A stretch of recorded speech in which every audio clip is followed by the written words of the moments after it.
Sports Live is presented by Strode Orthodontics, creating beautiful, healthy smiles. Learn more at StrodeOrtho.com. Also by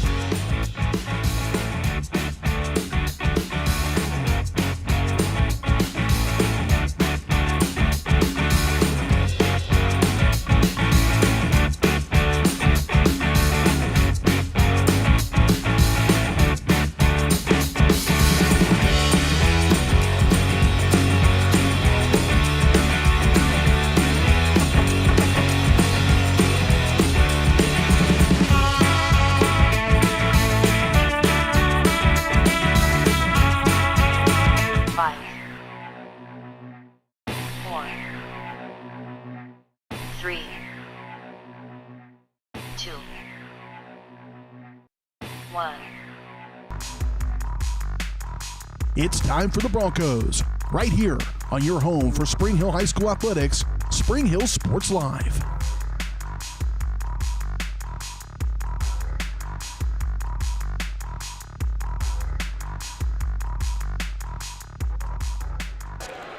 And good Wednesday afternoon, ladies and gentlemen. Welcome to Spring Hill High School, the side of this 2024 Frontier League Girls Wrestling Tournament. BJ Harris along with you. Alongside me, the full wrestling crew, Matt Jones, Dennis Drennan, and Caden Carbajo as we settle in for this girls tournament. It'll be a case of moving parts, a lot of action going on. We'll have 4 mats at any given time. We'll be able to get in on some of the action as some of the helpers look to be gathering up and getting their final instructions ahead of this tournament getting started. But bring in Matt and Dennis, and go to you, Matt, first. You'll have a kiddo wrestling in this one. I'm sure that'll be exciting as well. But ultimately, what's kind of the mindset of these kids as they come into this Frontier League tournament? Well, this is, as we say, it's step one of the postseason. So you have your league or conference tournament, then you have the regional tournament, and then obviously you finish up with the state tournament. So this is step one, and this is where you're starting to clean things up and make sure that you're ready to go for the regional and state tournament. If there's something that you've been working on, today's the day. You don't want to wait till regionals to try it out. So today's the day to get after it and kind of improve your standings for the next 2 weeks. And Dennis, we're following the girls along here in the tournament. We'll be right back here next week for the boys tournament. Right. But now here in the second year of being recognized and having an opportunity for state championships, we start to see those numbers grow. You'll start to see the level of competition grow a little bit, and maybe even some rivalries working their way through this thing as kids get more and more reps. So ultimately, you got to be thrilled as a guy who likes wrestling, loves wrestling, to see the growth of it in the girls' side of things. Oh, no question, BJ.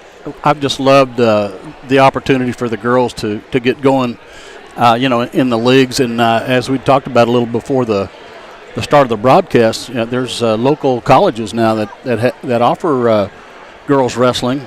And, Ottawa, I think, is one, and Baker. Baker, both ranked. Yeah. And so it's just a wonderful thing. And as Matt and I was talking, it's also an Olympic sport now. So, these girls have a path, even after college, which a lot of times they didn't have that. Well, we're going to find out who's going to win the Frontier League. Any favorites, any big matchups that you might be looking at coming into this tournament, Matt? Well, the traditional power of the Frontier League's been Baldwin, but Paola's looking to unseat them this year. They're currently ranked number 5 in the small class. Girls are just divided into 2 classes in wrestling, 4 through 1A, and 5 and 6A are currently combined, but probably for not much longer. Yeah. And then Baldwin's, then Tonganoxie is actually the 10th ranked team in small class, so it should be a pretty competitive tournament. Spring Hill is always tough. They're not currently ranked at 5 and 6A, but they've won several tournaments this year, and I believe they only have 1 loss on the dual season, since obviously I've been following them around this season. So the Spring Hill girls are tough too, so they'll be a force to be reckoned with. It's 2024 Frontier League Girls Tournament Championship here in this Spring Hill High School hosting it. And, of course, we're broadcasting on Spring Hill Sports Live across our network of channels in the Frontier League. We're very fortunate, our biggest partner being schools of the Frontier League. And so schools across our network that you can watch at varsitysportslive.com include the host here, Spring Hill, Paola, Lewisburg, Tonganoxie, Baldwin, and Eudora all competing in this tournament. There to look at them right there. Nice job, Caden, as these girls will battle for the Frontier League Tournament Championship here today on Spring Hill Sports Live. Presented by Strode Orthodontics, specializing in creating beautiful, healthy smiles. Dr. Claire Strode and the staff at Strode Orthodontics is experienced, highly trained orthodontic specialists with decades of combined experience. They have locations in Spring Hill, Olathe, and Overland Park. Learn more at StrodeOrtho.com. ComfortDesigns.com, and you are in the midst of the Comfort Designs Heating and Air Conditioning pregame show. Comfort Designs has been serving the Spring Hill area for 20 years. Comfort Designs. Learn more at ComfortDesigns.net or call 913-592-4453. We got mats, 4 mats going on all over the place. We got a mat on the air. We got a Dennis and a Caden as well. And we're settling for some good high school girls wrestling here from Spring Hill High School. We're back in 3 minutes on the Comfort Designs pregame show on Spring Hill Sports Live.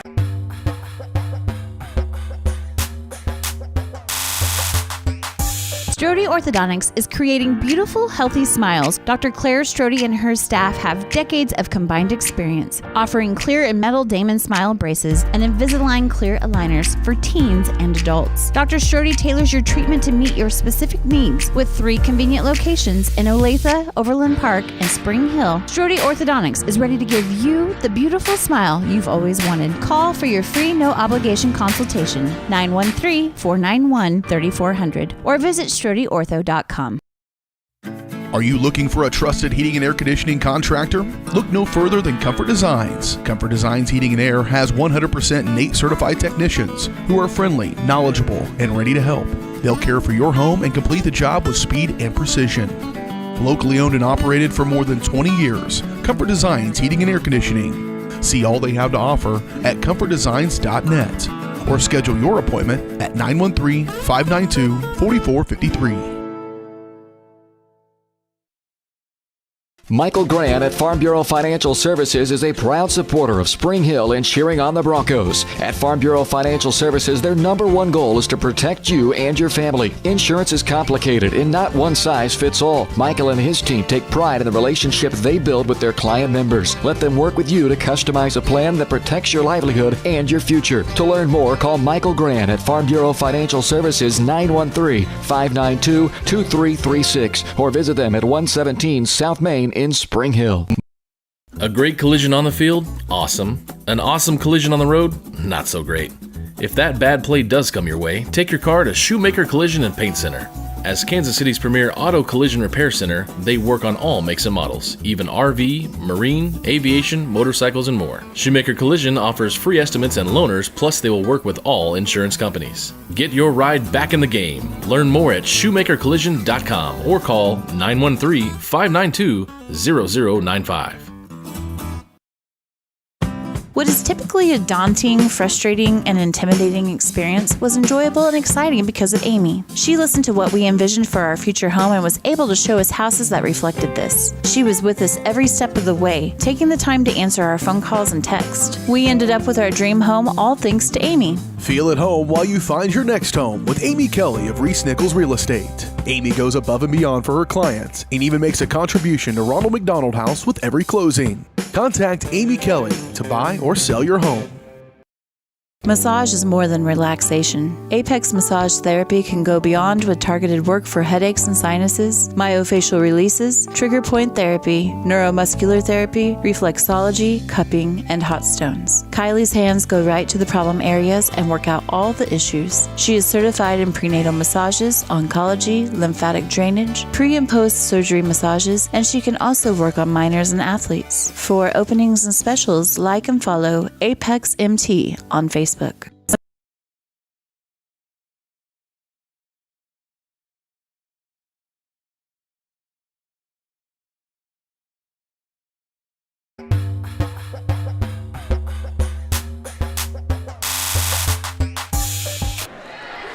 Back out here on the Frontier League Wrestling Tournament on the girls' side of things. BJ Harris, Matt Jones, Dennis Drennan, Caden Carbajo. As we set up four mats all the way all over the place. And get a look into what we're dealing with on top of the screen. We're going to start out on mat number 2. That'll be our first matchup of this tournament. And it's a big one with a familiar name battling things out. That's right. Call the match. So on mat number 2, we've got Riley Jones, which obviously that is my daughter. She's in the Spring Hill singlet wrestling her opponent from Bonner Springs. It's like Ratliff. These two have never met before. I coached either her son or her granddad or something. Oh, wow. Yeah, Ratliff was a wrestler for me in Bonner Springs Kids Club. Early takedown by Jones. She attempted the fireman's. Couldn't get it, but she was able to finish with her double leg. Escape by Ratliff.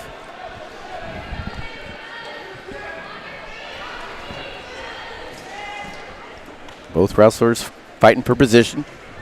Attempted shot by Bonner.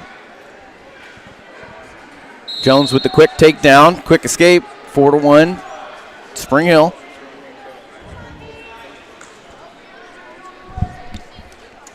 Jones looking for her fireman to set up. It's kind of been her go-to this year. She hits it hard. Good turn.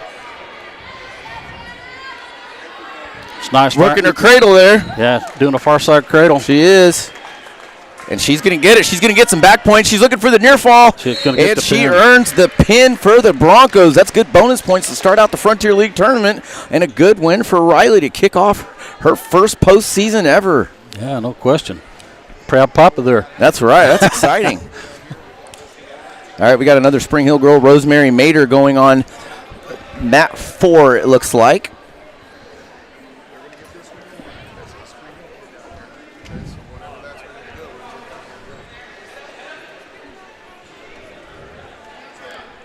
Rosemary returning Letterwoman. Is that the correct term? Letterwoman? Letterwoman. Letterperson. Whatever works. Whatever your pronoun is, right? That's right. Also Nevaeh Mulhall up there on mat 3.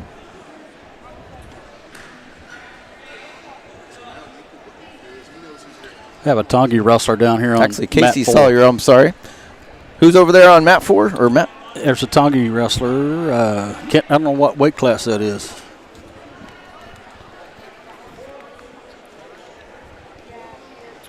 Looks like.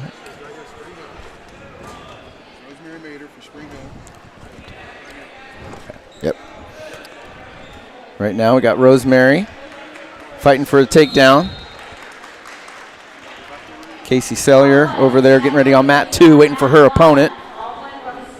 Tonganoxie just scores a pin. Tonganoxie with some nice bonus points. That'll help them in the team race. Pinning her opponent from Eudora.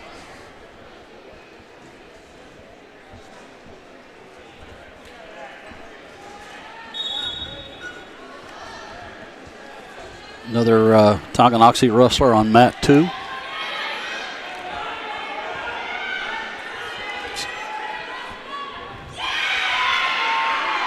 She gets taken down. Lucky that she didn't give up any back points there. Mader still fighting for a takedown on mat 1.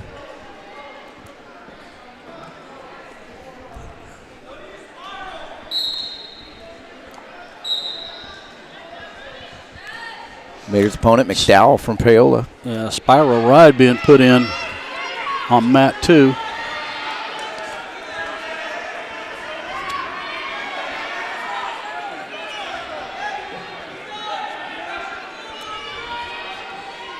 Right now on mat 2, Casey Sawyer looking for back points.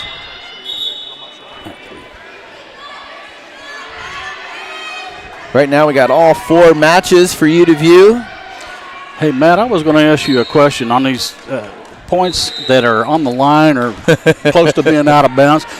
I guess that's a referee's judgment. Well, it's not supposed to be. Yeah. The rule, as was explained to us at the beginning of the situation, was if you have 2 supporting points in for either wrestler, then back points and a pin can be awarded. Awesome. Now, that has not been applied evenly throughout the season. I've seen different things. I've seen Coach Woofter from Spring Hill be out talking to the officials, asking them, well, how do you apply this? As recently as last week, we were still trying to discuss, what dictates inbounds. Yeah, in college, it's 1 foot. You have to have a foot. Exactly. And I think it's important for our viewers at home, too, because they're saying, well, they're out of bounds. They shouldn't be getting, Well, so they need to understand what's going on. It's supposed to be 2 supporting points, which would be 2 feet. It could be a knee and a foot, technically. It could be an arm and a leg. All right. It's just, it depends on the official how they apply it, which hopefully they get that straightened out for regionals and state. Yeah. Or at least call it even, consistently. I think that's all coaches want is just consistent. Got a good one down here on mat number 1. She's got locked hands, though. Rosemary Mader up 3-0 with 1:04 to go in the second period. Yeah, she got a penalty point there for locked hands. You can't lock your hands only if you're in a pinning move. Right. Up on mat number 2, Casey Saylor for Spring Hill, leading Paige Castagno from Baldwin 5-2. 6-2 now in the first period. 42 seconds to go in the first period. Spring Hill up in that one. Down on mat number 3, Eliza Troyer Partridge and Campbell Mayer. Look, she's working for a butcher there. You used to like that move, Coach. You know, Coach Wifter does a really good job of running that crossface cradle butcher series. Yeah. That's kind of their go-to. And if you wrestle Spring Hill, you know you need to watch out for that. And you need to watch out for that near side cradle from the front headlock. Yeah. Up top of your screen in the mat number 2, Spring Hill trying to scramble. Casey Saylor found herself in a situation and ended up getting. She was leading in that match 6-2, and then. Yeah, that's heartbreaking when you get the lead and you get pinned. That's tough. We're back down on mat number 1. Rosemary clinging to the 3-2 lead. Another Spring Hill athlete just taking place on the 4th mat over here, and a good one as well. Up by 1, 4-3. She just got the pin. We'll take it. That was quick. That'll help the old team points there. That's right. Just missed the tail end of that one. That one didn't last long. Got a decent match going there on mat 2 with the Tonganoxie girl. Mat 3. I'm sorry, yep, mat 3. That's Eliza Troyer Partridge and Campbell Mayer from Eudora. Troyer Partridge from Tonganoxie, as Diz mentioned, 2-2. Yep. In just wrapping up, that they will go into the 3rd period. That's the top right of your screen. Yep. This is Riley's weight class. We got a scout. You got a scout. Mat 2 just underway. Bonner Springs, Brooklyn McCormick, and Maya Elliott from Paola. Mat number 1's coming down to the wire. About a minute 15 left. Tied up 3-3. And that's Spring Hill's Rosemary Mater. And a good one against Brooke Lee McDowell from Paola. Junior against a freshman. Mater. That's a good takedown. Defends the shot, spins, keeps moving, secures the takedown. Now she just needs to ride her out without locking her hands for just under a minute.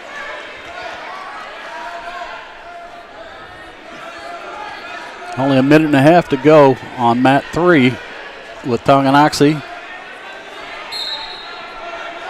Somebody needs to score. We're going to go to extra time. Mater just took a 2-point lead. It was all knotted up at 3 apiece. Now she's got the advantage. Yeah, we also just had a point awarded to her opponent because there was a potentially dangerous. Illegal. Yeah, illegal. So it'll be 5-4, 38 seconds to go. That's on mat number 1 on the bottom of your screen, bottom left. Good one going on 3 as well. Yeah. Troyer's trying to hold on to that leg to not give up the takedown. That's 2-2. Oh, that was a nice little move there. If she works up her back, she'll get these points. Force 36 you got to get the head out, though. Up there in mat number 3. She can take her down. 30 seconds to go. Tie match, mat 1. Mater looking for the last takedown. She's got 30 seconds. Tonganoxie's going to win that one. Towards the 2. Are they going to argue that the time was out or no? Doesn't look like it. Looks like Mater's going to escape with the last second takedown and win 7-5 over Paola. That was a pretty exciting match. Tonganoxie over there on mat 3, up 4-2, and looks like she's going to clinch the victory at 105. Tonganoxie girl on mat 4 against Spring Hill. Tonganoxie up 5-2 with 20 seconds left to go in the first period. Yeah, that's Ava Anderson from Tonganoxie, a freshman, against Desiree Madsen, a junior from Spring Hill. And now Anderson up 5-2.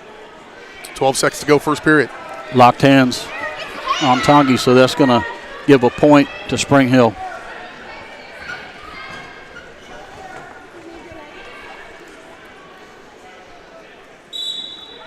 Currently on mat number 1 is Cora Dodge from Baldwin against Kylie Music.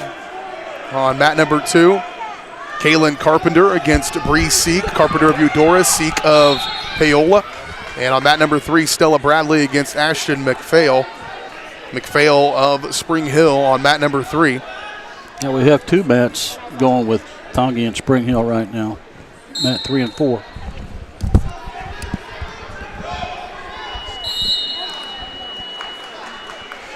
Mat number 4 will go to the third period, 5-3. Spring Hill down by 2 in that one to Tonganoxie's Ava Anderson. Yeah, for those of you that may be new to the sport or wondering why they're flipping that red and green disc after the first period, that would give whoever's wearing the color band that wins the flip, they can choose which position they want to start in. They can start neutral, or they can go down under in the referee's position or on top in the referee's position. Desiree Madsen battling down at the bottom right of your screen. As she got the head and arm, that's really tight. That's going to end it. Spring Hill's going to get the fall. And she had battled back. She was down 3 points in the waning minutes of that one. Yeah, Tongi was up 5-2. Tongi girl wins on mat 3. That was Stella Bradley to pick up the win for the Chieftains. Yeah, we got another is this Spring Hill? And Tonganoxie on mat 4.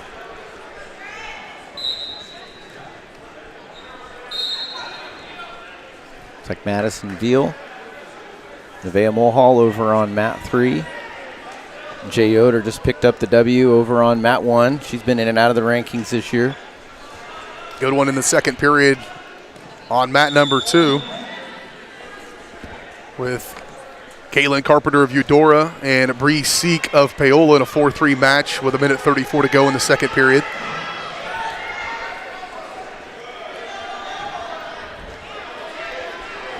Madison Veal, a junior, against Gray Vanderweide of Tonganoxie on the bottom right of your screen and mat number 4. Vanderweide's tough for Tonganoxie. Yeah, she just got a takedown.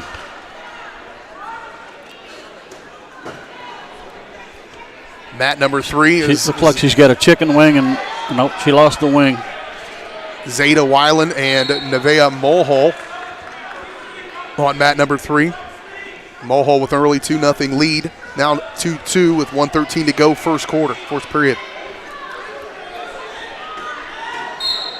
As long as I don't call it a field, I can call it quarters, can't I? Periods. They're periods because there's not 4 of them. It couldn't be a quarter, right? All right. Tonganoxie girl just got the chicken wing in the wrist. She's getting back. Oh, she's going to finish it with a fall right there.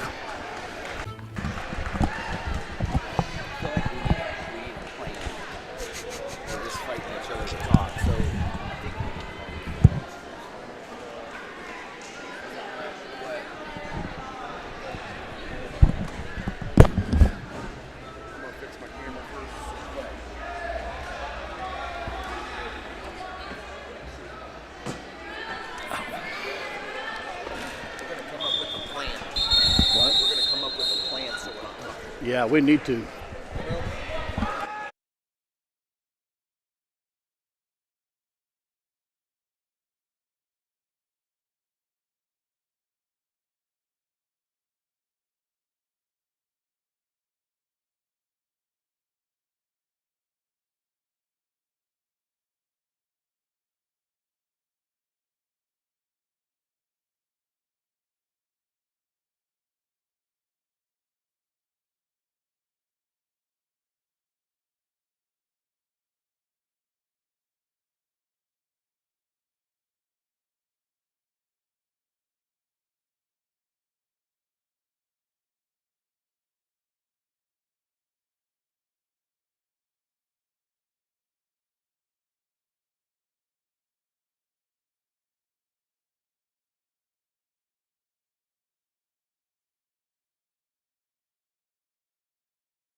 Back out here on the Frontier League Girls Championship Tournament. BJ Harris, Matt Jones, Dennis Drennan, Caden Carbajo as we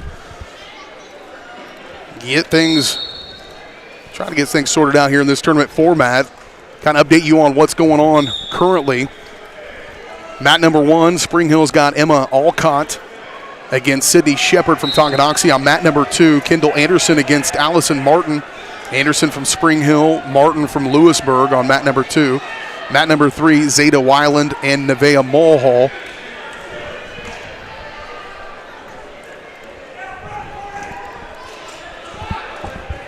The one that's been going on here since we kind of stepped away, now they've kind of wrapped up, so this is refreshing. Those matches have just wrapped up. I just updated you on everything that is incorrect for the most part, because I had not refreshed that page. How about we check out Callie Clark over there on mat 4, match number 28. Callie's wrestling Wharton from Baldwin. It's 0-0. Into the first period, running down 10 seconds.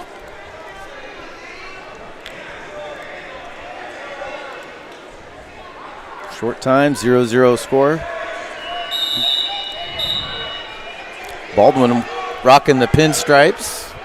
Boys have the similar singlets.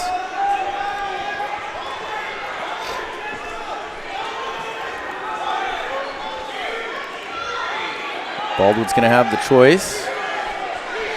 She's going to take the down position. Dennis, why do you take down? It seems harder. Well, it does seem harder, but if you really like your moves from down below where you think you can score on your opponent, a lot of times you'll choose down first, and you're still a little fresher. I agree. I feel like it's, typically easier is probably not the word, but more efficient to be able to get an escape than it is near fall points. Yep. So get down on the mat number 4, Clark for Spring Hill battling Wharton against Wharton from Baldwin. Wharton with the close reversal, but Clark did a good job reversing through again for no points. We're still 0-0. Did a nice job breaking her hips down there with a far ankle, deep waist. Very good. Got good. You could tell she's got good chest and hip pressure on her opponent. Yeah, she's trying to force the power half in there. Now she's going to a crossface, looking for the near side cradle. You gotta love a good crossface, right? Oh yeah, builds character. And we're watching mat number 4, bottom of your screen. Spring Hills. I like the fundamental wrestling there too, because if you're on top, you want to get your opponent's hip, get their hips down. It's a lot more difficult for them to score or get away if they're on their belly. Right.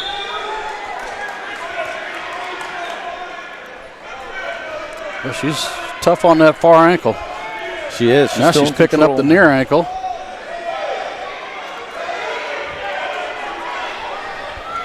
Still 0-0, 30 seconds to go in the second period. Bottom right, 4th match. She's trying to set up a Peterson. you better back out of that if you're Spring Hill. Clark getting a little too far out front. She's going to need to circle back around the hips. Control the head and get back around. Short time. Her coach ought to be telling her, because she's in a position now where he's still giving red. She's in better shape now. All right, we're going to enter the third period. It's going to be Clark's choice. She's probably going to take bottom. Yep. Currently on mat number 1, Addison Vogel against Bonner Springs against Tonganoxie's Kendall Smart. Mat 2, Allison Bartlett from Paola against Catherine Simon of Baldwin. Mat number 3, Madison Carton of Eudora against Braylon Morris of Bonner Springs. We're on mat number 4. Callie up to her feet. She did a nice job getting to her feet, threw the whizzer in when she got on her feet. She kind of ran out of real estate on that one. That was a nice move, though. I like the way she got that far arm up into a standing position. Now she took the inside leg, tripoding up. Watch the cradle. Wharton attempts the far side cradle. Changes her mind. I always wanted my wrestlers to keep their head off the mat when they're down below, too. Clark's in a bad position. Yeah, She's got that arm tucked behind. She's going to give up some near fall points. Yeah. Need to fight that off because she doesn't have that half very tight, but tight enough. It was tight enough, and Callie Clark's going to go down to Wharton of Baldwin by fall in the third period. And it was 0-0 before that fall. Yeah. That's the crazy thing about wrestling. It doesn't matter if it's 14-0. You can still find a way to win. Yep. You can't imagine how tired you are in that third period either. Oh, I can. I can too. I can't. A lot of our viewers don't, though. I mean, tell you. We'll stick down on the bottom right on the mat number 4. As this match just underway between Tonganoxie's Grace Steen and Spring Hill's Peyton Nip. Yeah, Steen she's a ranked wrestler. Yeah, Steen's tough. I believe her cousin, Olivia Steen's one of the top ranked wrestlers. Yep. For Bonner Springs, so we'll see her later. Yeah, the Steens they come from a long line of wrestlers. Yep. You know, I coached probably the grandpa at this point, or the dad. It's probably the dad. This is a pretty good matchup then because you've got Grace Steen at 21-5 and Peyton Nip from Spring Hill, a freshman, but 20-12 on the season. Yeah. So. And a first-year wrestler, so that's the really thing. good. She's had a tournament victory this year out at Holton. She's got a tough draw here with Steen, I can tell you that. She sure does. Here, going in for the single leg. Nice job. She's working her way around. She gets her head to the side and elevates. She might get a takedown. Peyton's doing a good job keeping really her is. hip pressure. That's called a sprawl. But ran out of real estate. She did. Good job by Knip. Yeah, you got to have mat awareness. I mean, you really do. Use that out of bounds to your advantage. A little confusion there. Yeah, they're both up. She thought she got taken down.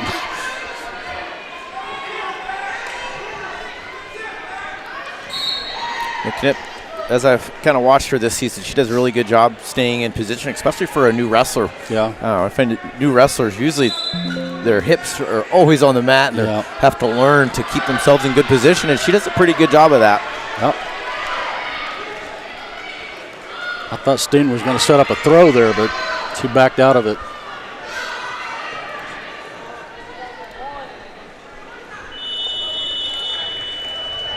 And so far, Knip's giving her all she wants. That's right. You know, every single match of hers is close, it seems. Whether she wins or loses, it comes down to the wire. That's probably positioning and nice duck under attempt.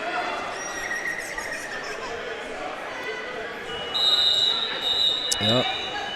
Looks like they just wrapped up on mat number 1. Addison Vogel winning over Kendall Smart. Vogel of Bonner Springs 9-6.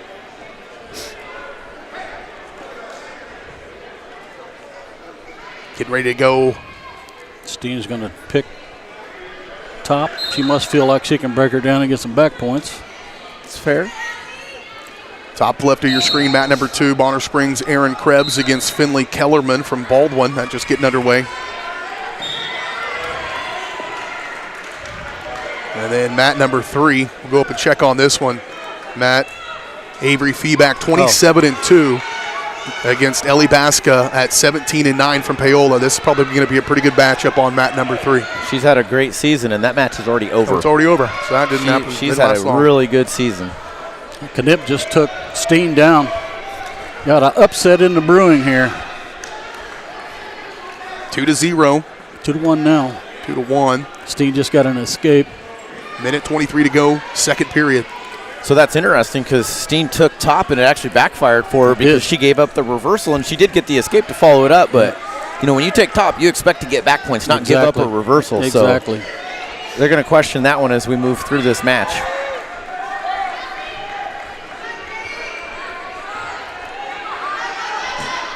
Minute left, second period, 2-1 lead for Spring Hill.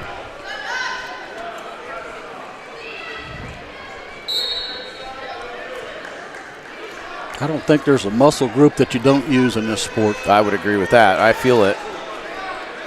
Tongue. Oh, that was wrestlers are so quiet. Yeah, that was an attempted nice duck under and then right to the back with Steen. Wow. That's too bad. That was a pretty good effort, but Steen, you know, she made her pay when it counted. Well, that's one of the things with this sport too. You can wrestle perfectly until 1 second is the ball game. So a tough one there for Spring Hill. Happened to me at regionals. Happens to the best of us. Yeah. Down on mat number 1, we're working with Baldwin Weathers, Ellie Pittman, 21-2 senior against Katie Duncan. That one wrapped up. Yep. She just pulled out the W. Pittman wins that one. You got the big girls here. Still up there on the top of the screen at mat number 2. Erin Krebs, 21-6 from Bonner Springs against Finley Kellerman, 11-13 from Baldwin. That one's 3-1 in the second period, the waning seconds of the second period. Erin Krebs winning that one. Who do we have there, BJ? Mat 1. Down on mat 1 is Kenna Leonard from Paola, 23-2, and Anna Tortrop of Tonganoxie on the bottom of our Yeah, Paola's coverage. the number 2 ranked wrestler in the state, and it looks like she's going to get a quick fall.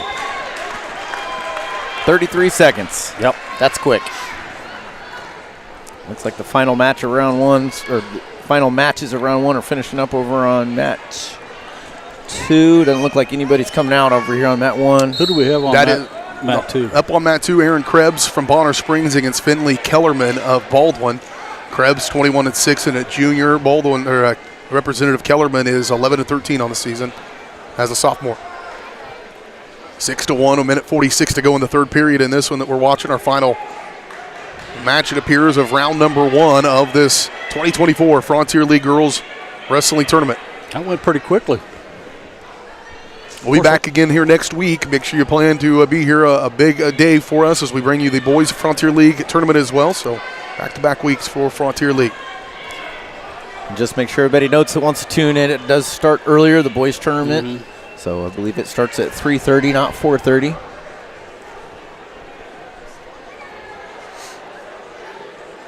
In final seconds of this one, Erin Krebs and Finley Kellerman. Minute 5 to play in the third period. To go here in the third period, 6-1. Krebs in front.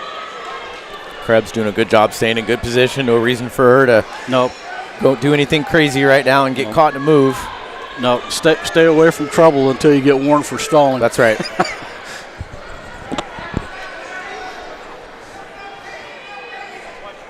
42 seconds remaining in this one. You know, it's interesting as you go through the weight classes, the difference in the lighter wrestlers compared to the 190s and 235s for the girls. It's so different. It really is. You know, 235 and 190 are about positioning and staying in control. Yes. And the lighter weight wrestlers are about explosiveness and quickness. And it's the same exactly. in boys, girls, college, freestyle. It really is, and one of the reasons too is when you get up to that higher weight class, if you make a shot, you better finish it quick, right. Because if they sprawl on you, you've got 200 and some pounds pressing down on you. Right. Final seconds. Looks like Krebs going to pick this one up. We'll take a break. We'll come back. Second round of the 2024 Frontier League Girls Wrestling Tournament coming up next right here on your home for Spring Hill High School Athletics, Spring Hill Sports Live, and across our Frontier League network at varsitysportslive.com.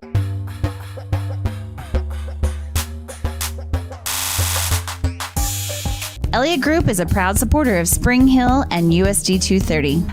At Elliott Group, we work, live, and shop in your local communities. Serving Miami and Johnson counties for more than 45 years, Elliott Group understands your needs. As an independent insurance agency, Elliott Group works with numerous carriers to find the coverage that best fits your needs. In Spring Hill, call 913-592-5552 or visit ElliottInsuranceGroup.com.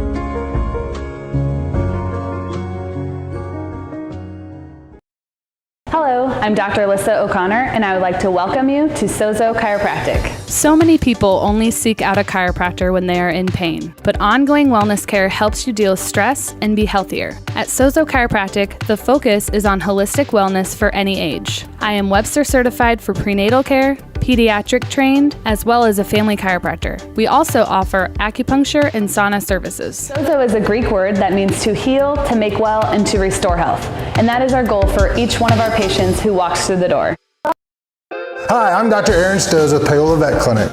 We'd like to thank you for trusting us with the care of your pets and large animals. At Paola Vet Clinic, we're proud to be your hometown veterinarians who know and care about your family. We provide cutting-edge diagnostic services, digital radiology, ultrasound, and in-house same-day blood work, chiropractic, and reproductive services. Come in and see us at our new location here in Paola in the Industrial Park with indoor cattle and equine facilities complete with a hydraulic tip chute. With a team of 11 veterinarians, our commitment to this community makes Paola Vet Clinic the vets you can trust. Hey folks, save $1,000 on your interior painting project this winter. Hire Absolute Painting during November through February and qualify for 10% off your project, a free paint upgrade, and a free color consultation to make sure you choose the perfect colors to transform your home. This amazing offer only lasts until our winter calendar is booked and spots are filling up fast. Call now and save $1,000 on your interior project. No money down, affordable monthly payment options are available. This offer won't last long, so call now to save $1,000 on your interior project with Absolute Painting, where quality is absolute. Craving a quick pick-me-up, tasty lunch, or afternoon treat? Have you been to The Bean?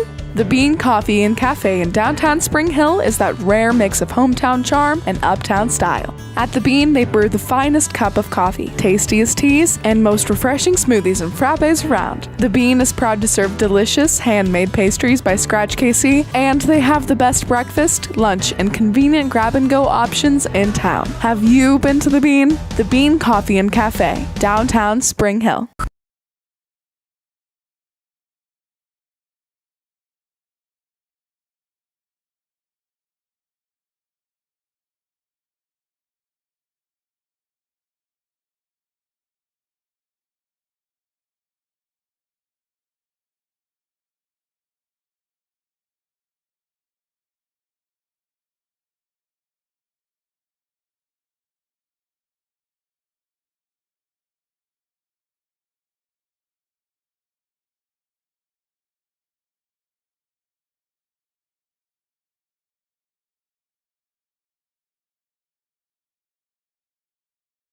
Whether you're trying to make the most of the next harvest, navigating a changing business landscape, or planning for the next chapter in your life, the professionals at Prime Accounting Solutions are here to help. With 10 locations, Prime Accounting offers convenient, friendly accounting and tax services at a fair price. Payroll, bookkeeping, business planning, personal tax filing, and more. And now Prime is the place to go for insurance. Bronco fans can find us at 408 North Webster in Spring Hill or call 913-592-2015. To find a location near you, go to primeaccounting.net.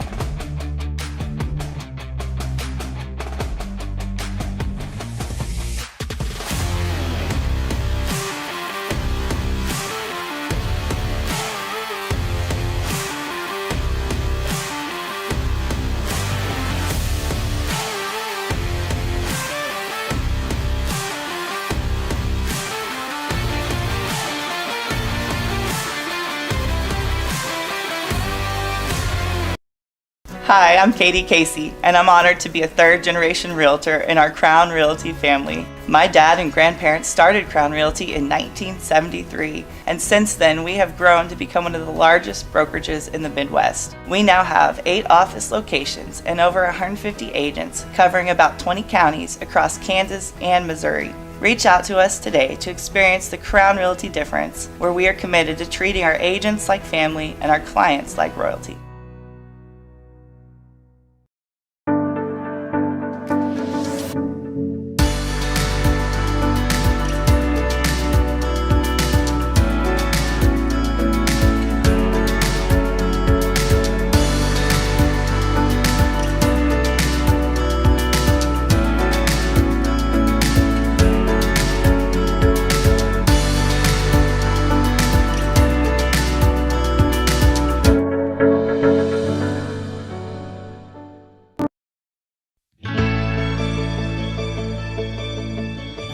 Everyone loves a special occasion to come together to celebrate. The Meadowlark is one of the premier wedding venues in the Kansas City area. But it's even more. Beyond nuptial and corporate events, the Meadowlark is now bringing live music to the area. Come enjoy a night of dinner, drinks, and entertainment without waiting for an invite. Follow Meadowlark Events Live on Facebook for upcoming shows. Now you have even more reasons to celebrate at the Meadowlark.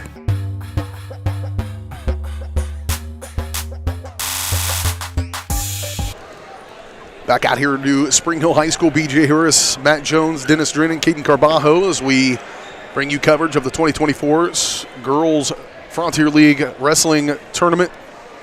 Action underway over on mat number 2. As we open up round number 2 of this tournament, there's some true bracket play, and there's some round robin because of numbers in some of these weight classes, and so just a little bit of different feel. But currently we're over on mat number 2. Janiah Ratliff of Bonner Springs and Eliza Troyer Partridge of Tonganoxie. As they get round number 2 underway across the way, have down to just 3 mats, so we'll be following this on mats 1, 2, and 3.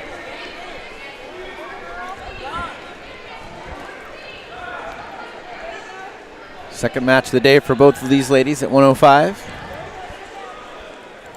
Elsewhere getting underway on mat number 2, Bonner Springs, Janiah Ratliff against, I just mentioned that too, mat number 1 rather, Baldwin Canyon Burtis against Campbell Mayer of Eudora. Baldwin's Canyon Burris against Campbell Mayer of Eudora. 2-0 Burtis in that first period, a minute 25 to go in it.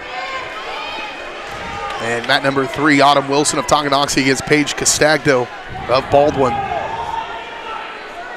So this is interesting. Over on mat 2, he called locked hands, but there hadn't been a takedown awarded yet until just now. So apparently the scorer didn't have the takedown.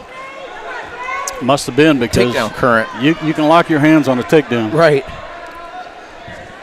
That's a good catch, Matt. Right. Like, wait a minute. That's the old coach in you. Right.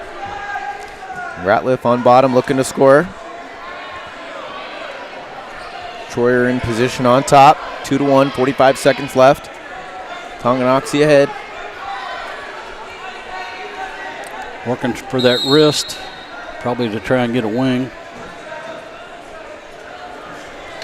Sometimes you'll hear us talk about wrestlers getting too high. And I don't know about you, Matt, but my old coach always said, if you can look down and see the mat, right, you're too high. Right. Always tell them stay behind the shoulders. Stay behind the shoulders. Now, Tonga just threw in a nice deep half. Ratliff's in trouble from Bonner. If she catches that arm, so she caught the arm, but she lost the half. Now she's got it. You know, just experiencing girls wrestling more in depth for the first time, I found that halves aren't as effective on girls just partially because of their flexibility. Yeah. It's a good win, too, for Troyer Partridge, just a freshman. Yep. And she's going to end up winning that one. Nope, she's still not quite over yet. They didn't give the pin. They just gave back I thought points. they gave the pin. 5-1 though. She does have the advantage now. 5-1, going into the second period rather. Yeah, she chooses bottom. We'll go back down. That one 5-1 in the third. Let's go down to mat number 1. 2 Spring Hill ladies, Casey Sawyer and Rosemary Mater.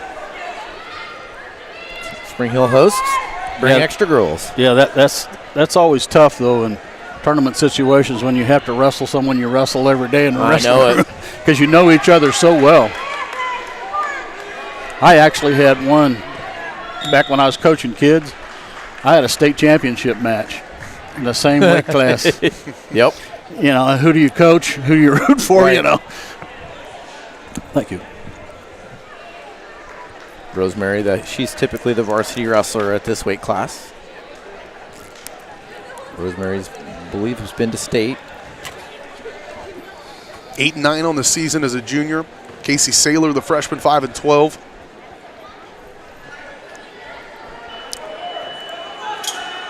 We were tracking match number 2 there, top of your screen, between Ratliff and Troyer Partridge. Ratliff of Bonner Springs, Troyer Partridge of Tonganoxie, 6-1. 53 seconds to go in the second period of that one. Back down to mat 1. Rosemary's going to take bottom, it looks like. Yep. Beginning of the second period with a 2-1 lead.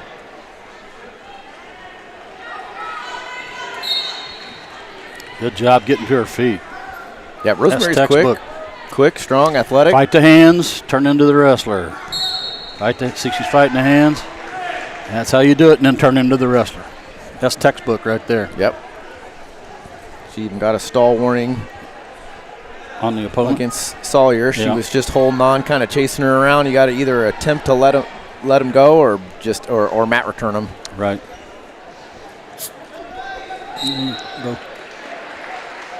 Oh, nice duck under. Beautiful duck under by Rosemary. Casey right back up to her feet, though. Yeah. She elevates her hips and goes, yeah, that's how you do it. Good mat return. Yeah. Oh, Sawyer did a nice job of fighting the hands there.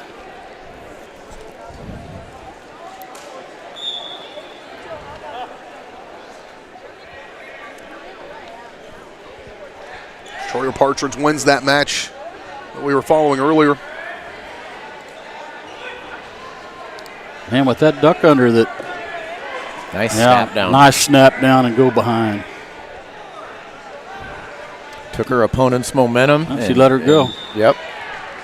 Casey's done a good job from the bottom trying to escape. She has. She's not giving up, that's for sure. 5-2. 32 seconds to go, second period, and the match we're watching between Rosemary Mader and Casey Saylor, both of Spring Hill, round number 2 of the Frontier League Girls Wrestling Tournament. She should be able to go behind here. She's going to work the butcher. Yeah. Oh. So you don't want to go, that's why you don't want to go to your hip. Right. Short time. See, there's 2 anchor points, I guess.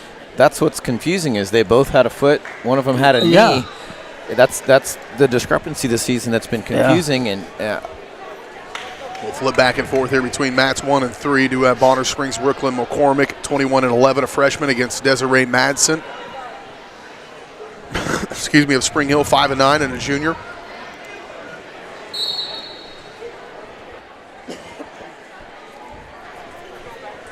Closing out the second period. Mader still up, increasing her lead just a little bit, up 9-2. Kudos to the Spring Hill coach. They're solid fundamentals. All right, we're going to rotate over to mat 3. Bonner Springs with the early 2-0 lead. McCormick against Desiree Madsen, Spring Hill. She's trying to get that far side cradle, I think. Oh, she almost had it. Desiree did a good job hand fighting to defend the cradle.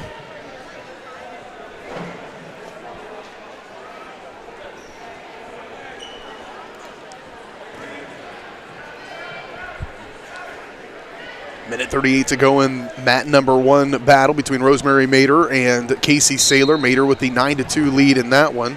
And then top right of your screen in mat number 3, Brooklyn McCormick from Bonner Springs against Desiree Madsen from Spring Hill. 2-0. McCormick in the first period. Oh, you don't want to reach back like that. You reach back like that, your opponent can jump to the other side and shoot a half. Yeah, it's keep your elbows in, keep in good position. Yeah. She's got caught right there, and McCormick is trying to make her pay, but she's going to run out of time. Yeah. Good job not giving up any back points. Anyway. Absolutely.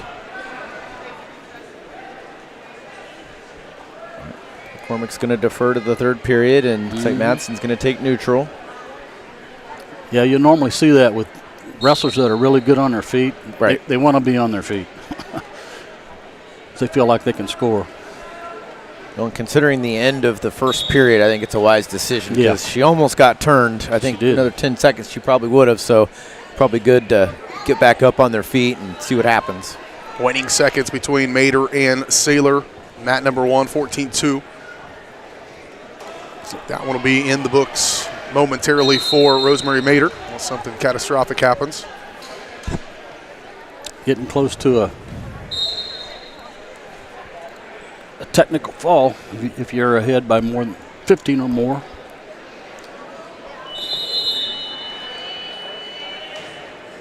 Desiree still hanging tough over against McCormick on mat 3. 2-0, minute 17 to go in the second period of that one. Oh, she tried to do a nice duck under there, but she popped, but she didn't lower her level with her hips. Yeah, she didn't. she didn't finish. Now, fireman's carry right there. Your daughter's move, man. That's right. That was well done right there. That was really well done.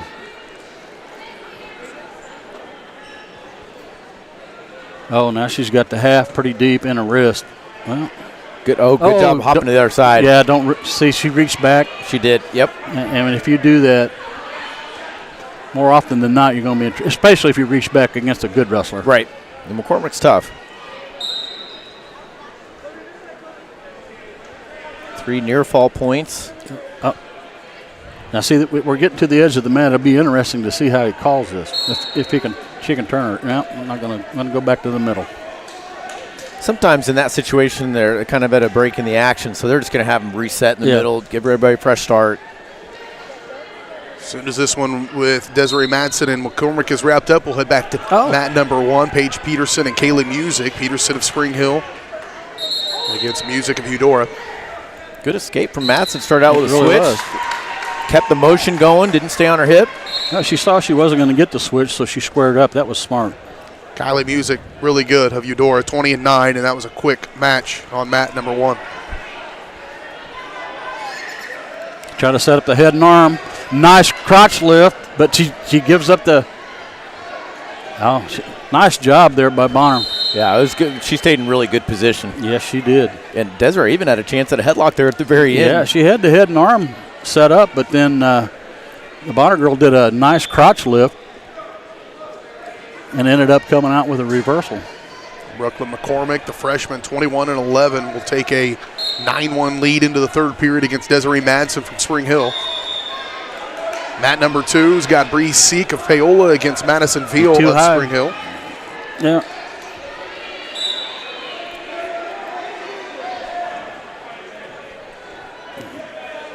And then mat number 1 still now Paola's Zeta Weiland, the freshman at 6-5 against Ava Anderson of Tonganoxie. On mat 1, mat 2, Bree Seek of Paola against Madison Veal of Spring Hill. And then mat 3, Brooklyn McCormick and Desiree Madsen. McCormick up 13-1 in the third. Getting close to that technical fall. Yeah, it was a pretty close match until those back points happened on this end of the circle. Well, she made a mistake. She got on her hip and reached back, and you can't do that against a good wrestler. You're going to give up back points every time. That's right.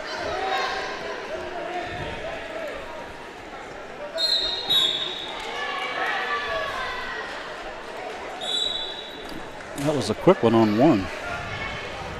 They've been flying through over there. Right.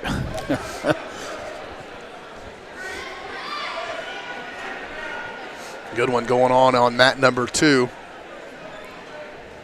Between Bree Seek of Paola, 8-12 coming into this tournament. Madison Veal, a junior at 5-8 coming into this one. Let's go on up there and watch that one. Okay. Nice sprawl. You got when you do that, you need to control the head. You better get your hips back. You don't want to get on your hip. See how they work up the back once they get them on their hip, and it's inevitable to get the takedown at that point. Seek did a good job staying in position right there and keeping her hips in a good spot. Yeah. Veal was in a good spot, but she got a little. She tried to get a little high. Yeah. Still battling over here and just avoiding that technical fall you mentioned a moment ago. Brooklyn McCormick and Desiree Madsen. Madsen battling still down 13, now 15-2. Waning seconds of the third period. And, that shows a lot of fortitude too, because you know you're not going to win, but you got to have some pride too and say, I'm not going to get pinned and I'm not going to get teched. Right. Hey, it might come down to the team race. You don't know. It could be. Saves a bonus point or 2. Absolutely. The only active match we've got going currently on mat number 1, just underway. Tonganoxie's Finley Keller against Layla Anthony. A pair of sophomores. Keller 14-4. And Layla Anthony, 12-6, should be fairly evenly matched up based on those records and age experience. He had the half in the wrist. Referee's looking to see if there's any back points, but not yet, it doesn't look like. Well, Keller's doing a really good job of keeping her weight back away from that pinning combination. Yeah. She's trying to keep her hips up. She needs to turn right towards her. Yeah. Step over. There you go. Keller with the reversal. Trying to get the wing. She's got the half in pretty deep. See, you can just tell the flexibility of a female wrestler is different. On a boy, that kid's flat and probably stuck. Yep. But it's just a little bit different. It really is. Actually, Riley and I have been kind of talking about some different things, and been working with some of our female coaches at Olathe Northwest about, what do you do if it's different? Yeah. We've been kind of talking through that a little bit. It's just maybe a different point of attack, I guess. Yeah. 5-2 lead for Keller going into the second period.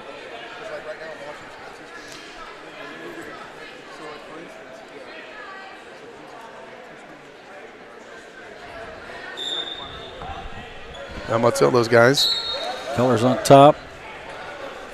Well, fundamentally, you want to get your opponent's hips down before you throw the half in. Yep. Back to our 3-camera look here, guys, and we've got several going on around the mat. As mat number 1's still in the midst of that one. Actually just wrapped up. Keller with the W for Keller wins Tonganoxie. that one. Gracie Oppo. Thank you, buddy. Against Kendall Anderson of Spring Hill. So a pair of Spring Hill girls going on mat number 2. We'll go on up there and check that one out. You better hurry. Got it just in time. Gracie's medaled at several tournaments this year. I'd consider her a threat to definitely qualify for state, if not place. So we'll go to mat 3 with Spring Hill's Nevaeh Mulhall against Maya Elliott of Paola. Mulhall 17-14 and a junior. Elliott 4-8 as a freshman. Nevaeh definitely the best dance moves on the team. No question. You're telling me Riley didn't pick any of your sweet moves up? She picked a few up. So last weekend at the Topeka Washburn Rural Tournament, at the intermission, they turned on the fogger and had a dance party. Every single girl got out and danced. It was amazing. They had the best time ever. They were smiling and laughing, and then they went and whooped on each other. Yep. That's awesome. Girls wrestling is just a little bit different. They eat their snacks, they braid their hair, and then they go Let's beat go the do heck it. out of each Beat other. the heck out of each other. And then they lift the other one up and help them out off the mat. And mostly with the young men, they're trying to play mind games with their opponent and getting their head and staring at them, scowling. Yeah. Again, mat number 3 is Mulhall for Spring Hill against Elliott of Spring Hill, 2-0. 3-0 now, minute 55 to go, second period in that one. I don't know if you recall, Matt, but Dan Gable only lost one match in college, and his opponent sent him roses the night before the match. That was sweet.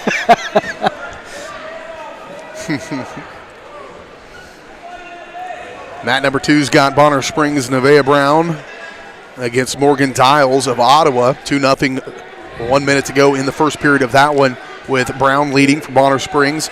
Mat number 1's got Paola's Jalen Taylor battling against Sydney Shepard of Tonganoxie. Right now, Taylor leading that one 2-0 with 5 seconds to go in the first period. Mulhall with a double leg attempt over on mat 3. She's got to get to her base, though. She's going to give it up. She had a good shot. She just stopped running her feet. Yeah. Her opponent was able to take advantage. You can't elevate from your belly button. Nope. Mulhall down by 1 in that one, 2-3 with 58 seconds to go in the second period. Needs to get an escape before the end of the period.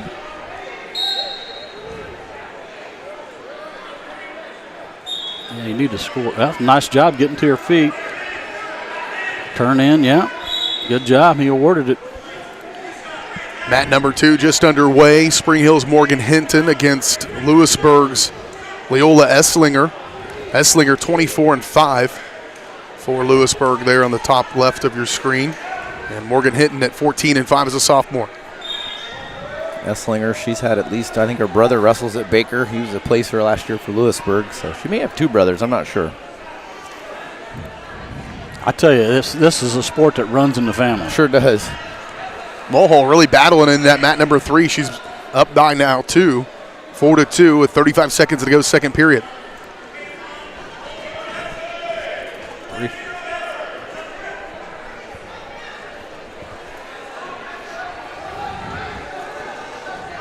Both wrestlers kind of stuck in that collar tie position. Then Yeah. Nevaeh with the snap down. Yeah. That's why snap's so effective. You pretty much take your opponent's momentum, and when they're driving at you, you just Now she's got the half. down. She's going to get back points too. She got the fall. Good for job her. for Nevaeh. Let's go up to mat number 2 and Spring Hill's Morgan Hinton against Leola Esslinger 2-2. 36 seconds to go now, 4-2 with Esslinger having a 2-point lead. 33 seconds to go first period.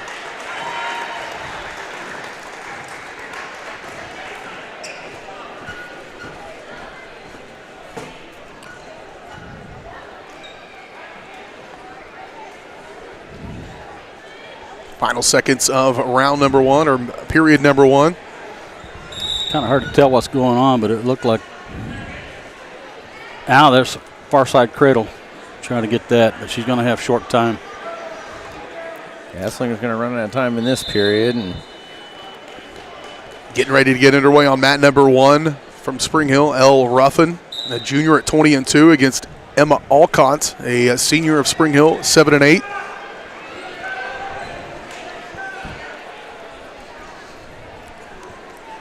I'll tell you what, Alcott's not afraid. She's going right after her. Nope.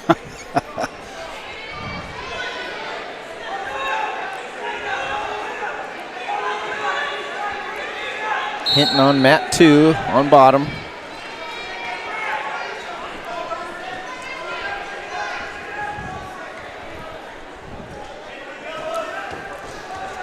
Hinton fighting for the escape.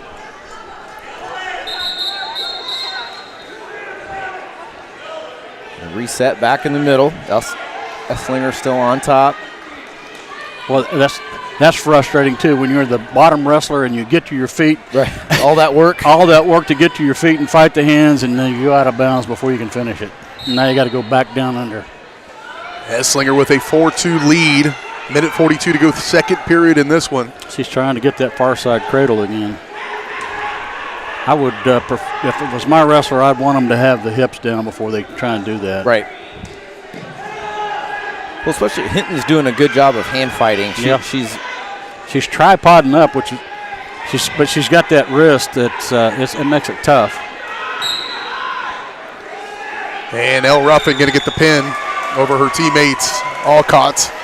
In the mat number 1, she had a 4-0 lead as well prior to that pin.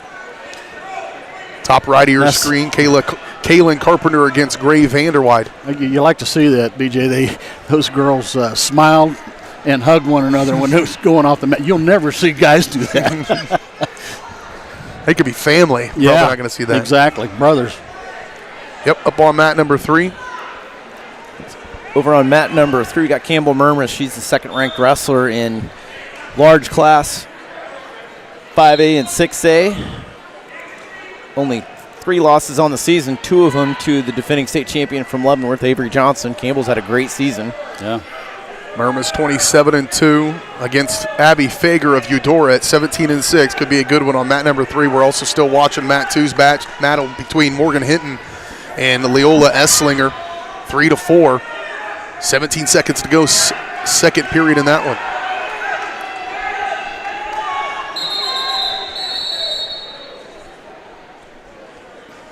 Unnecessary roughness.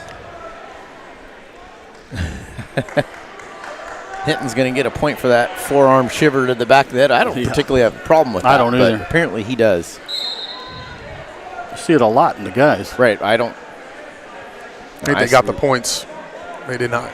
Yeah, now they've awarded that. 4-7, 6 seconds to go, second period of the top left. Mat number 2 between Morgan Hinton and Leola Esslinger. Morgan's hanging in there. She's get through this period and see what the third period can bring her. And then we'll check in on mat 3. Campbell Murmas, 27-2 against Abby Fager of Eudora. Looks like she's trying to set up a headlock. Oh, now she tried to go under.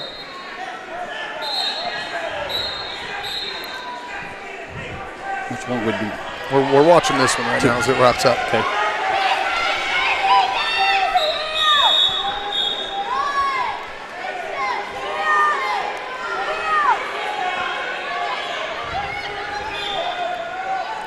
Hinton attempting with the snap down. Yeah. Needs to move her feet. Needs to capture that ankle when she goes around. Oh. Attempt at the snake. Yes. She's got it. Just didn't quite get chest to chest. She was a little bit high with that. It was she was. Good throw. Yes, it was. Takedown does put her in the lead, though. She'll go up front, 8-7 with a minute 25 to go, third period. Will Hinton for Spring Hill. If you're defending that single leg, you want to stick the leg between your opponent's legs. Right. We're going to have a 2-point reversal for Esslinger. Mat number 3 goes to the second period 0-0 with Campbell Murmis against Abby Fager. Now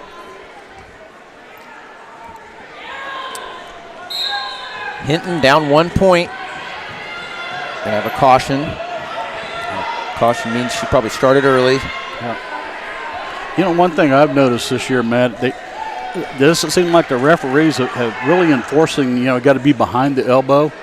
At least in the ones that I've been watching, that's a no-no if you get in the front of that elbow. Right.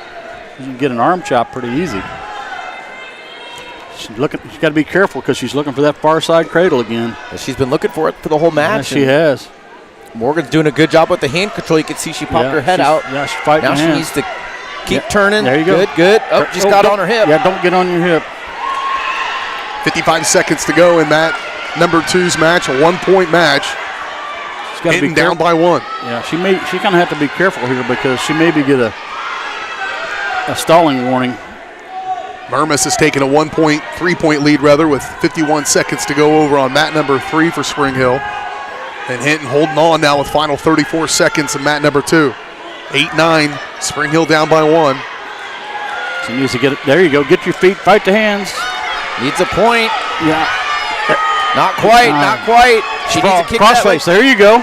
There it is. Come up with the reversal. She's up by 1. She needs the right out. Yep. 15 seconds remaining. Oh, you're too high. Stay Get back. back. Stay behind the shoulders. 12 seconds. Get an ankle. There you go. Stay in bounds. Short time. Yes, this is Morgan Hinton, 14-5 and a sophomore against Esslinger at 24-5 and a freshman. Wow, that's amazing. Hinton with a 1-point lead with 7 seconds remaining.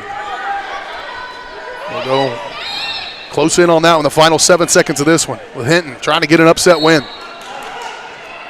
Hinton did a good job covering the hips right there with her right leg.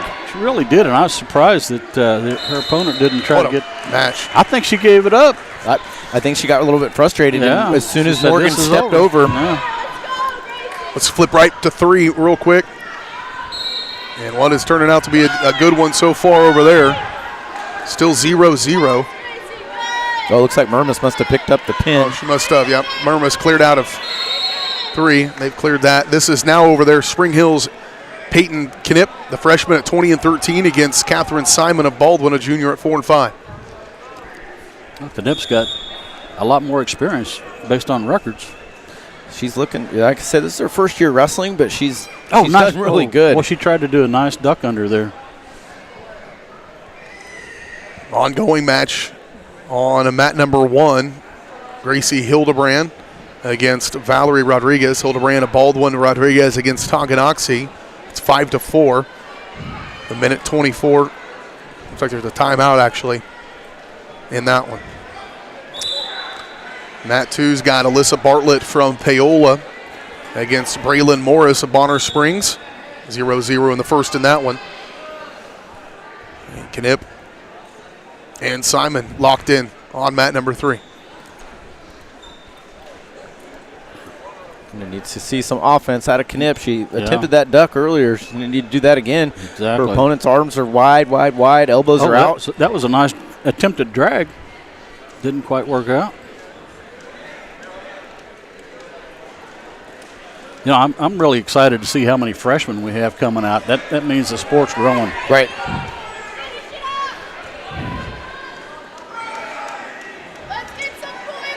Yeah, she's got a sweet duck under. She ought to try and work that again. Yep, especially with the positioning that her opponent's in. I mean, she's ripe for it. Got one going overtime on the mat number 1. Oh. between Gracie Hildebrand of Baldwin and Valeria Rodriguez of Tonganoxie. 4-4 after 3 periods. They go to the fourth. Be sudden death. Well, I guess you shouldn't use that anymore. Sudden victory. They've changed it. Yep, it is sudden victory. Yes, yep. That's my old school coming out, BJ. Right.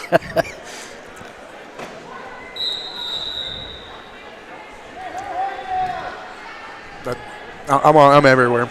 Yep. I'm going to focus on mat 1 since it's coming down to the wire. Minute 25 left. 4-4. So first point wins, right? Yes. Not quite. This is still third period. Yeah. Oh, it is in third period. Oh, yeah. I thought it had gone to overtime. But you are correct. If somebody takes them down now, they would be in the lead, so it puts them in a pretty good position.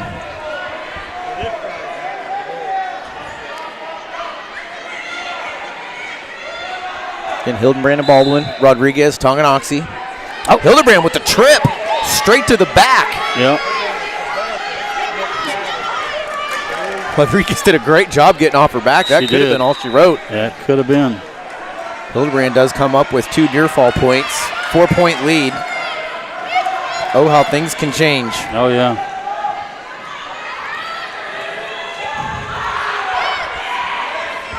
Yeah, you think you're doing really well, and you give up a 5-point move, and right. Oops. Rodriguez with the escape. 26 seconds remaining in this one. Yeah, she's got to take her down to her back if she wants to win this. She needs some feet to back. 8-5, Hildebrand with the lead. 16 seconds remaining. Short time.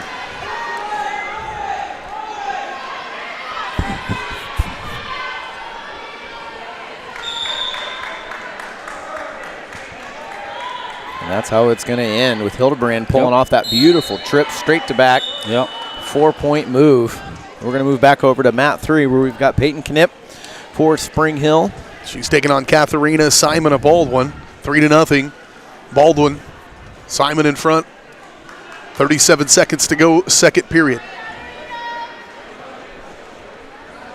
So Peyton needs to find some offense. Yes, she does.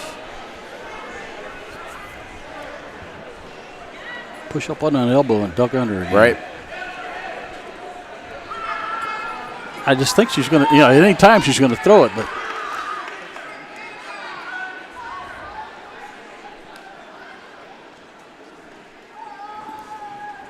Common with a first-year wrestler, you may know the moves and know how to do the moves, but. She tried to do a nice high inside right there. But sometimes you just get to the position where you're not sure. Do I do it now? Do I do it now? Yeah.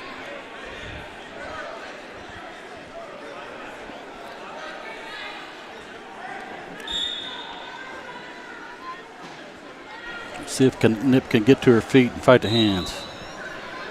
3-0 still as they head into the third period. Knipp's going to need a score. Yeah, you got to get some points here. Oh, there you go. Step over. She's a good. She had to reverse half too. She did. Now she's trying to power half. I like it. Close the gap. Yeah. Down by 1. Need back points though. Or let her up and take her down. Down by 1, minute 30 Locked to play. hands. There's a penalty point. Locked hands on Knipp. Is that 4-2 now? Yep, Baldwin's up 4-2. Simon.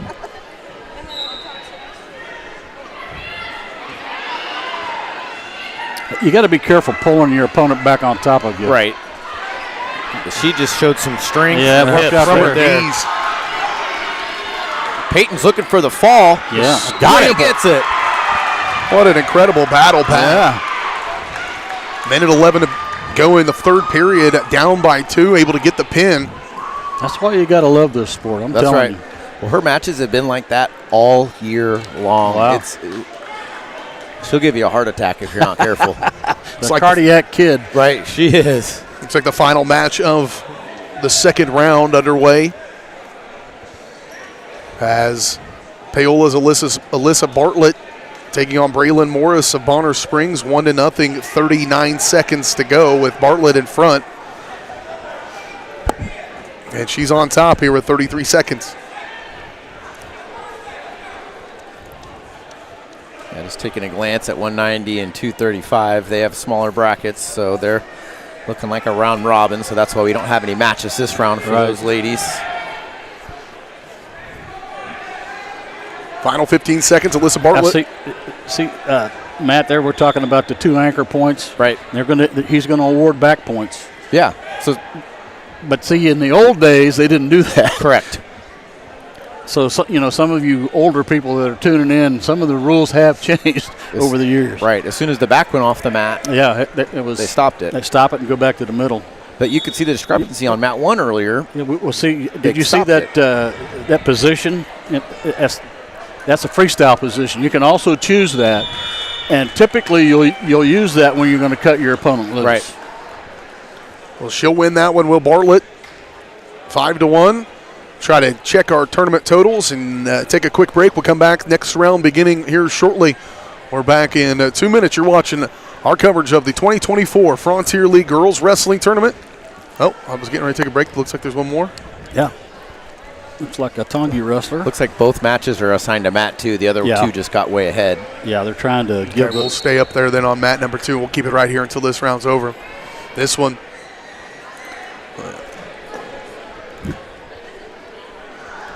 Going to be between Grace Steen of Tonganoxie, 22-5, coming into the tournament against Madison Carton of Eudora. Another Steen. Like we talked about those family of wrestlers.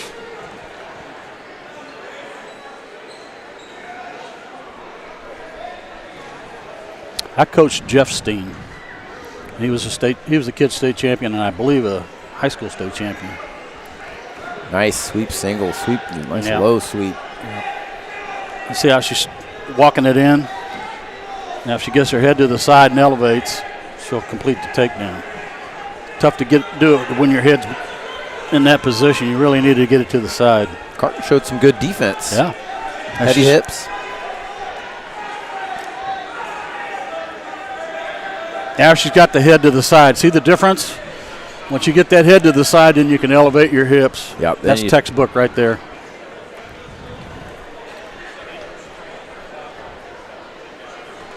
In Tonganoxie's Grace Steen, a junior, against Madison Carton of Eudora.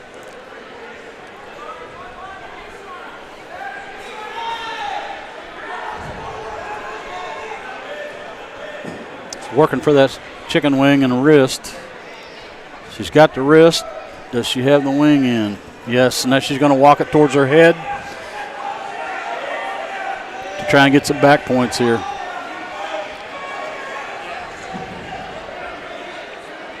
Textbook.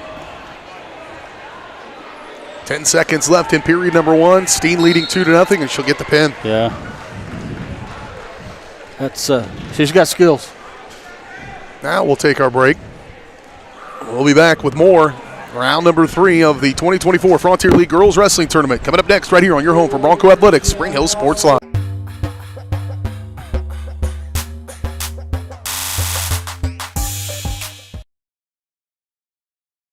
Whether you're trying to make the most of the next harvest, navigating a changing business landscape, or planning for the next chapter in your life, the professionals at Prime Accounting Solutions are here to help. With 10 locations, Prime Accounting offers convenient, friendly accounting and tax services at a fair price. Payroll, bookkeeping, business planning, personal tax filing, and more. And now Prime is the place to go for insurance. Bronco fans can find us at 408 North Webster in Spring Hill or call 913-592-2050. To find a location near you, go to primeaccounting.net.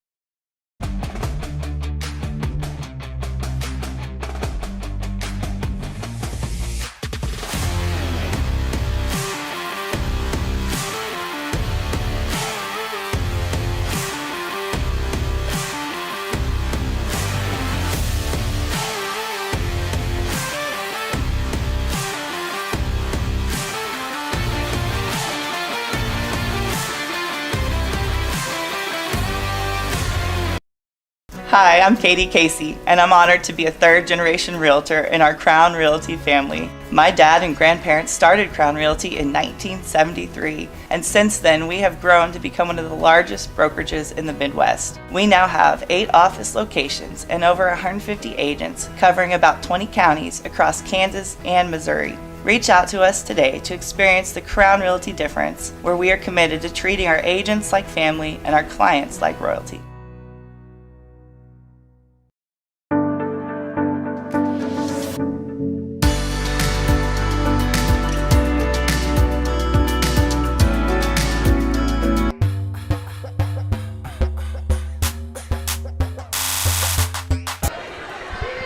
Back out here into the 2024 Frontier League Wrestling Tournament. We'll go up to mat number 3 as we come out of the break.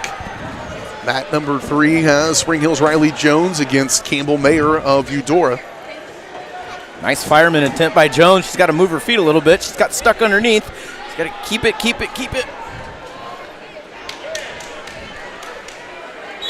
This is where kind of inexperience takes over. This is where you change off to a different shot, and she does. You can see she's got her head out to the side. She needs to change to a double. Got to keep running her feet.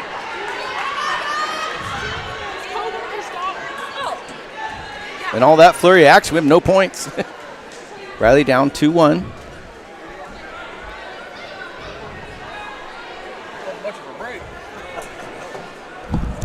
Fire. She could probably hit it again. Trying the snap down. She needs to spin around behind. Got to control the head. Crossface. Get an ankle. Push that head hard. Yes. Again, we're on mat number 3. Riley Jones against Campbell Mayer of Eudora. Jones of Spring Hill 1-2. 26 seconds to go, first period. A lot of action. Only 3 points total. The way that girl's hanging her arm, that fireman's... that's there.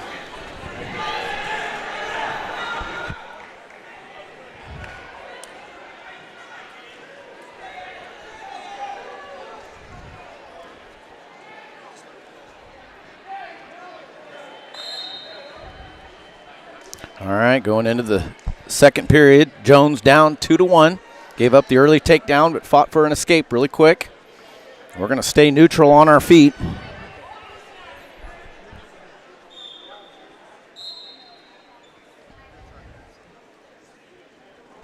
Snap down attempt by Mayer.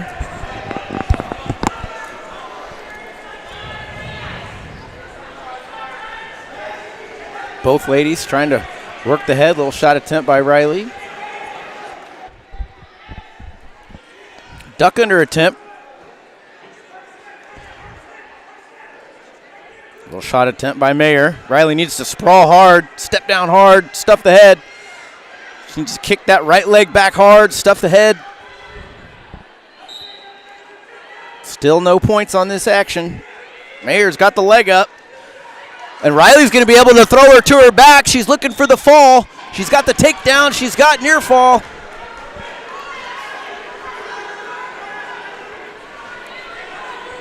Riley kind of needs to reposition just a little bit. Holding her in place. 3-point near fall for Jones. 6-2 lead. She's trying to run her power half.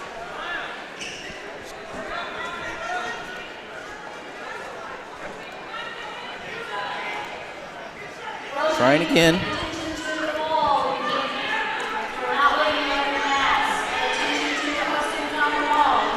Again, Jones leading this one now 6-2. 28 seconds to go in the second period. Escape by Mayer.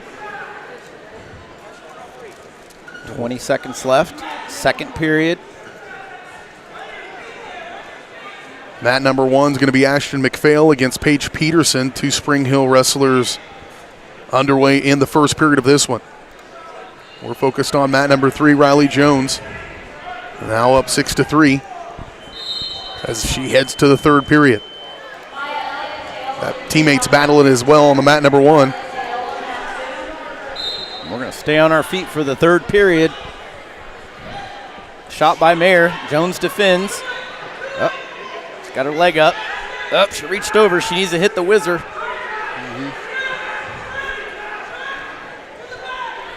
Riley needs to let go of that head and crawl forward. We have a takedown for Mayer. Down by 1. Riley's still up 6-5. Riley's going to need to score to escape. He's not in bad position, really. Riley needs to sprawl hard on that head, and she's going to be awarded the escape. 2-point lead. A lot of time left for Riley. She's going to have to defend the shots from Mayer.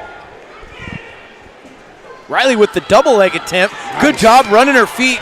She needs to finish it. She needs to keep moving the feet and circle to the left. Good. She's got it. Good takedown. As soon as she stepped over on the left side, that secured the takedown. Now she's looking for it all. Looking for the back points, and she's going to earn the fall with just under a minute left in the third period. Nice call. Nice job. I could not have done that with my kid doing that. Well, I guess I've been coaching long enough. I watched the matches. I couldn't handle myself, and it was your kid doing it. I watched the matches up, and I break it all down in my head, and then as soon as I walk down, I'm like, okay, turn it off. Yep, turn it off. Give a hug. We'll go down to mat number 1. We've got a pair of Spring Hill Broncos wrestling against one another. Ashton McPhail of a freshman at 2-13 against Paige Peterson. Right now 5-2 with 2 minute 45 to go in the second period. McPhail's got a chicken wing in there. She's trying to get the wrist. Now she lost the wing. Trying to get, you want to be careful going to your hip and reaching back. He's open for the half, but McPhail missed it.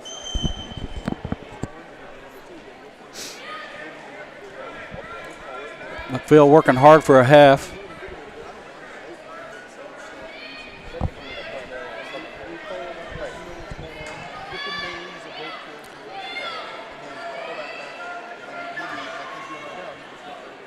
Trying to get her opponent's hips down. Now looking for the far side cradle. Peterson having none of that and getting an escape. That makes it 6-2.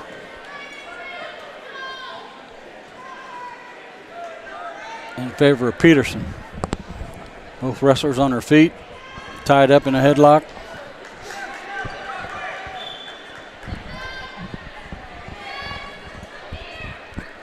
Under a minute to go.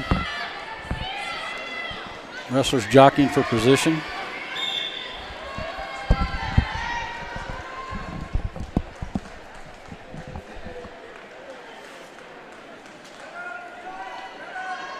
Go ahead. Yeah, it looked like McPhail was trying to set up a shot there. She's got 2 on 1. Now she loses that.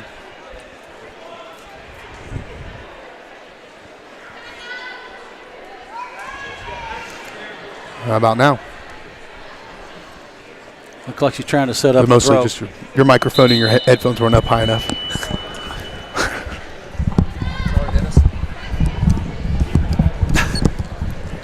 We're working some stuff out over here. You do you. Okay. Spring Hill against Spring Hill here. Fell on the bottom.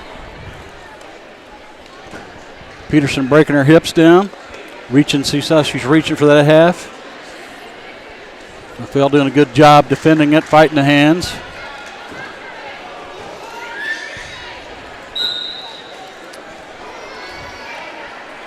Peterson trying to get a wrist. McPhail's got to be careful. She's going to get called or warned for stalling here if she doesn't do some wrestling here. Peterson trying to force the half in. She's going to have to jump to that side where she has the half if she wants to turn her. Now she's working for a wing. Yep. Referee's going to warn Green for stalling. It's a good call, Dennis. Yep. That's Paige Peterson for Spring Hill, so it's Ashton McPhail against Paige Peterson on mat number 1. Ready to go on mat number 2, or is underway actually over there. Harper Andrews of Eudora against Kendall Anderson of Spring Hill on mat number 2. That one 2-0 in the first period.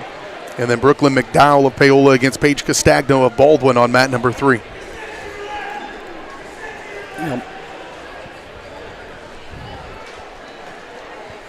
Yeah, McPhail was warned for stalling, so the next time it happens, this is going to be awarded a point. Correct. And I love that move. It was one of my best friend's move that he won a lot with. It's called a three-quarter Nelson. But if you don't get that shoulder in there, it's not going to work. When it works, it's wonderful. It's devastating. Right, the match is over, but it's hard to get. Yeah. Final 30 seconds on mat number 1 between McPhail and Peterson. Peterson trying to get some back points. Got to be careful about stalling again, but it's short time, so he's probably going to let it in. Kendall Anderson met a tough opponent in Harper Andrews, Yep, 22-2. He called it. 1 point red for stalling. So that was a short-lived match on mat 2. Kendall Anderson falling to Andrews. Still got McPhail and Peterson down on mat number 1. Final 11 seconds of this one, 6-4. Peterson leading now. Set out there by McPhail. Didn't finish it. Short time. And Peterson's going to win that one. Yep. 6-4 over Ashton McPhail.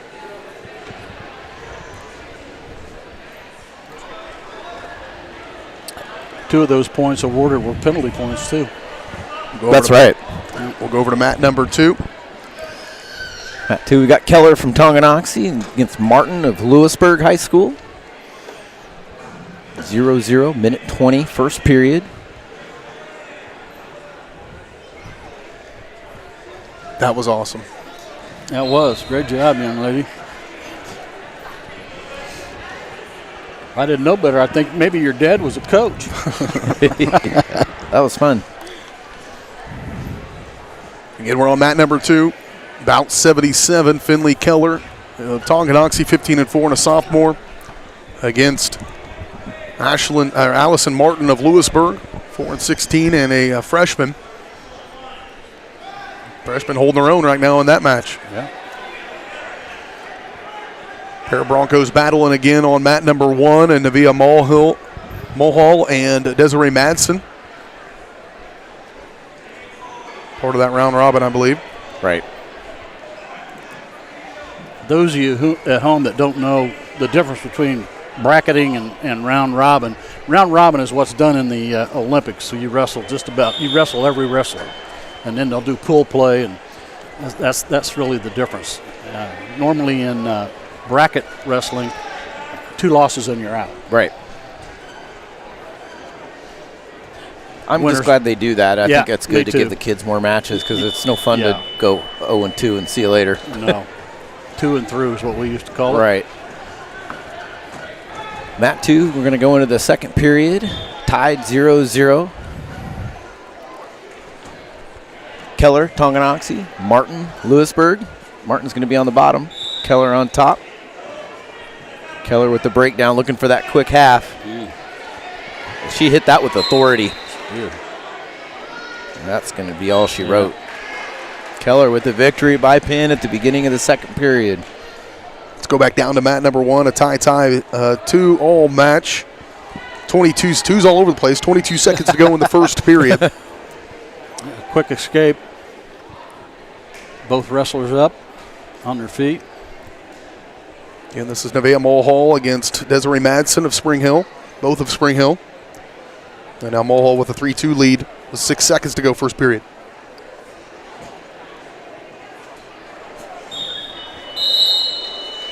See who wins the toss here. Grant's choice. She picks neutral. Spring Hill's going to win. Yeah. I could have told you that before the match started.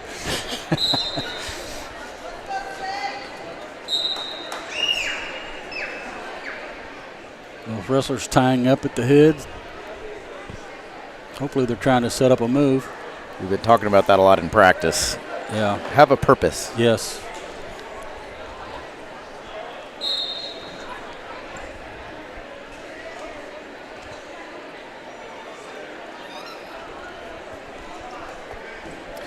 Boy, they really like that head and arm or headlock. You know, that's girls wrestling. That's a big move. It is. Washburn Rural, they're animals at it. check in, and, well, it didn't have to take long. Grace Hoppo has had about 4 seconds of mat time total in 2 matches. Well, she ought to be fresh. She'll be fresh. Right. She gets a quick pin over Layla Anthony. Which is really what you want to do in a tournament format, too. Save the energy. Right. 49 seconds to go in the second period between Mulhall and Madsen, and mat number 1, 3-2 is the score in that one. Yeah, just not a lot of action going on. Looks like she's trying to set up maybe a butcher. I don't know. She's lost it. Well, they really are wrestling the head. Elle Ruffin and Morgan Dials. Ruffin of Spring Hill, 21-12, and Morgan Dials getting ready to go on mat number 3, underway, in fact, on mat number 3. Final 20 seconds of mat number 1's matchup, 3-2 still. Mulhall with the lead.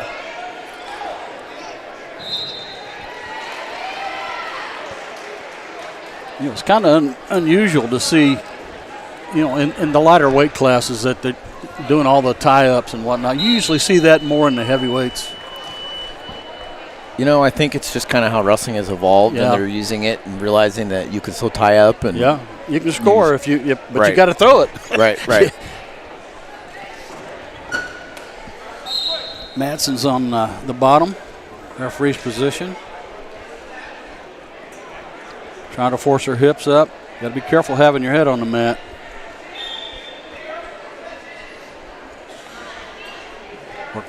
Looking at that far side cradle.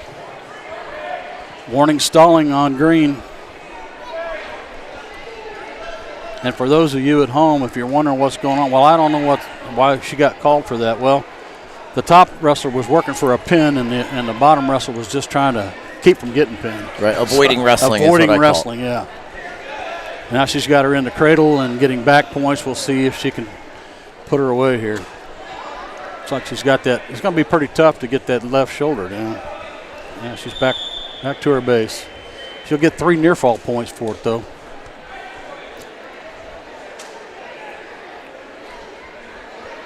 Madsen trying to get to her feet. Good follow. Match on mat 3 between Elle Ruffin and Morgan Dials goes to the second period scoreless.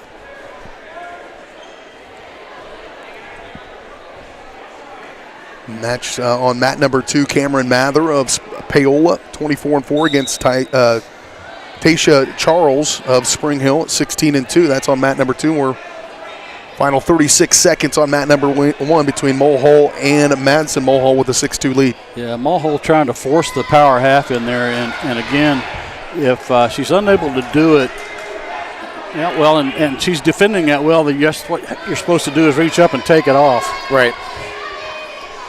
From that top position, I call it absolutely. raking. If you pull it back, you block with your knee, kind of gets them out of position. Yep. Short time now. You're watching there, top of your screen there on the top right, a win by pin by Elle Ruffin. We'll close out that win over Morgan Dials. Madsen will get an escape right at the buzzer. Match is over, 6-3. Mulhall will win this one. We're going to scoot on over to mat 2. Taisha Charles for Spring Hill. Her opponent, Mather from Paola. Charles down 5-1.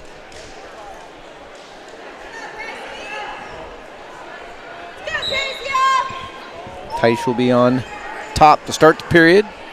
Needs to look for some near fall points. Try to close the gap a little bit.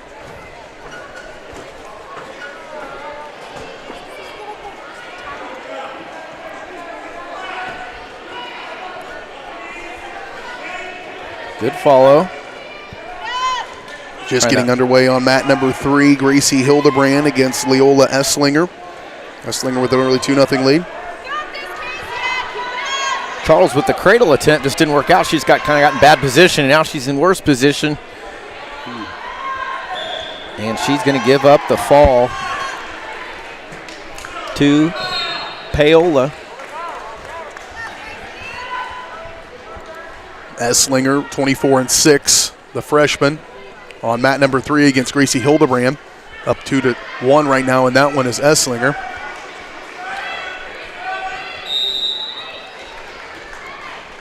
That's kind of difficult when they're both in the same color singlet.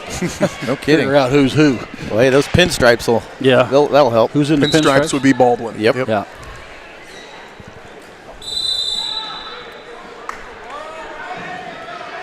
Looking for a single leg.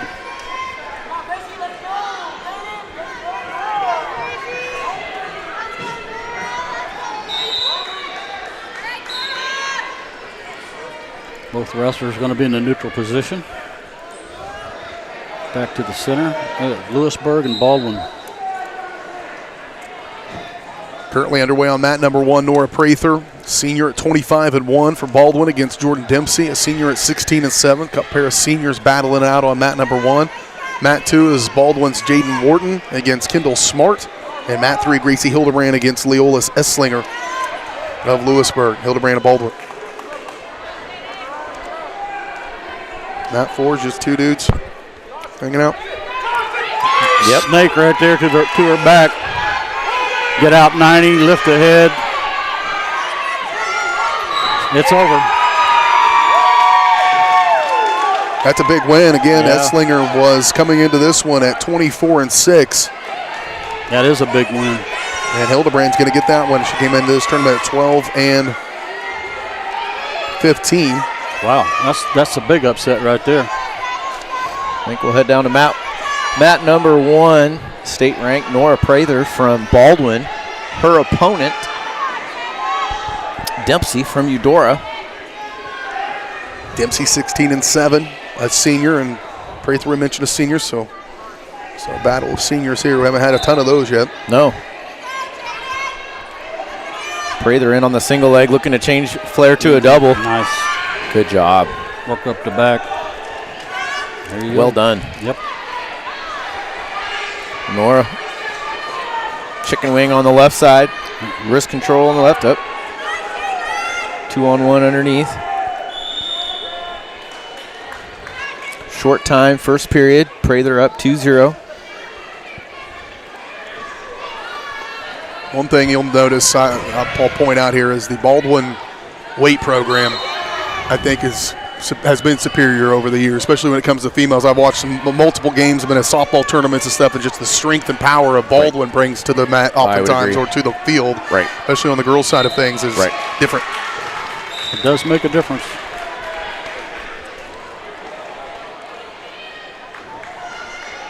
Prather on top to start the second, up 2-0. Prather with the breakdown.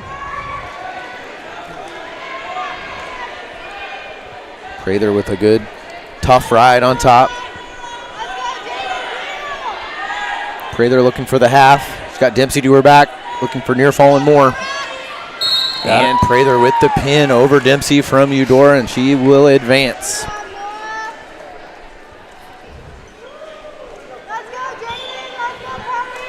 Currently over on mat number 3, just underway. Tonganoxie's Grace Steen, 23-5 against Katharina Simon of Baldwin. We'll go over to mat number 3 for that one. Yeah, Grace Steen again looking to go far in the state tournament this year. She's ranked 3rd, so let's hope so. Good one on mat number 2 as well between Baldwin's Jaden Wharton and Kendall Smart of Tonganoxie. 5-2 in the second period, waning final minute of the second period in that one.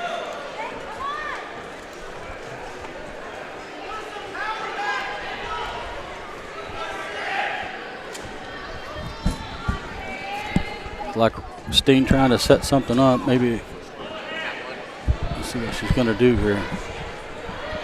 Oh, she shoots for the single leg. She's got it. Oh, well done. She set her hips through and took her right down. Now she's there's a power half, folks. That's a good shot of it, but she gave up on it. Currently on mat number 1, Spring Hill's Peyton Knipp, 21-13 freshman against Braylon Morris of Bonner Springs. Mat 2 still Jaden Wharton. That's final 13 seconds of the second period in that one. Grace Steen's got a chicken wing, trying to get wrist control on the far side. If she gets that, she's probably going to get some back points, or maybe in this match. can't seem to get that wrist controlled.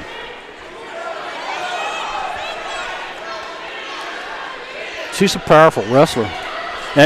And you see Steen going like this, that's to the referee saying, hey, I'm doing everything I can to turn her. She's not wrestling. Right. So we're probably going to get a stalling call here if she doesn't. A short time now, though. She'll get bailed out by the period. Down on one, we've got just wrapped up. Knipp with the W by fall. We'll stay down on one as well as you continue to watch three. Okay, yeah, Grace Steen chose, nice duck under.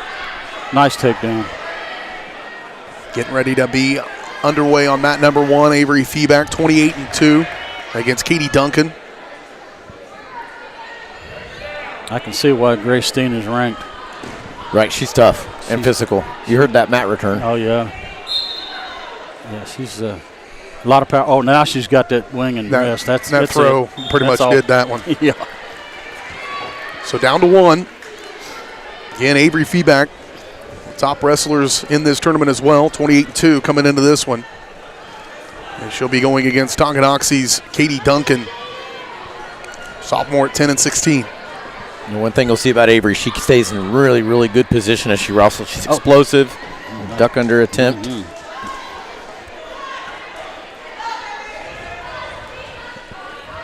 Feeback's got Duncan backing up on her heels.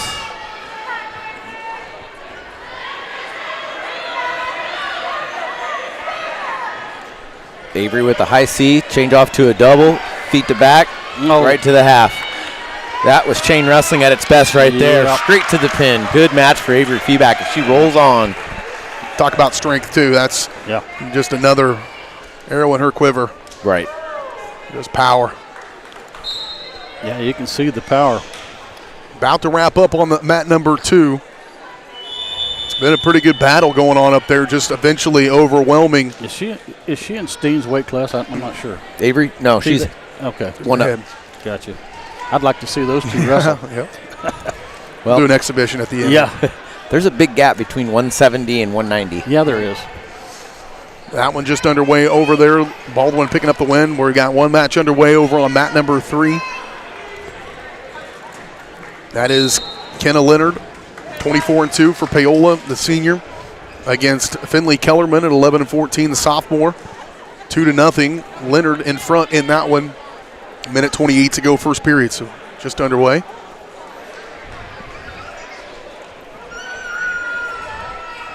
I think say, Dennis, why don't you take mat 3? Kayla Leonard's number 2 ranked wrestler, and excuse me, number 1. I was right the first time. Oh wow! So this is a potential state champion that we're looking at here. Leonard 24-2 and a senior. Yeah. Yeah, it's really frustrating for these really talented wrestlers when you're doing everything you can to turn an opponent and they just don't want to wrestle you. Sure. She's got the half in. See if she can get her turn. See, I like the way she stays back and stays anchored until she gets it. Then she jumps out 90, gets on her toes. Correct. Just like you're just like you teach it in the wrestling room. And she'll get the pin and the win. I see why she's highly ranked. Paola, one of the favorites in this tournament to win it, and they'll win one right there. We'll go over to mat number 2. Got Bartlett of Paola and Carton of Eudora.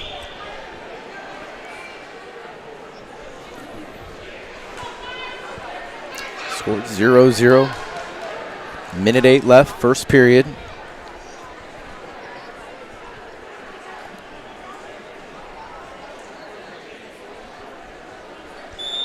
Both wrestlers kind of just fighting for position.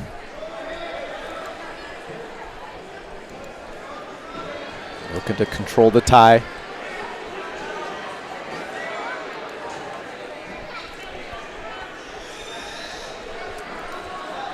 Tell Carton's, she's thinking about popping up that far elbow, just didn't quite do it fast enough, and Bartlett's in on the leg. Not quite a takedown yet. Good flexibility by Carton. Good.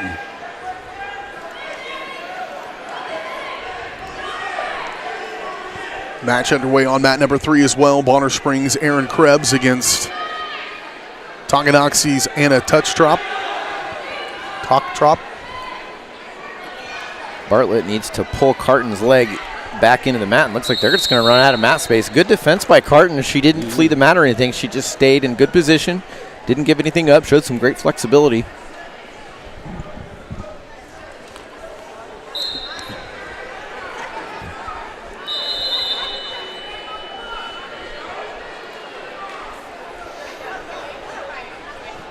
Good one going on mat number 2. 0-0 going into the second period.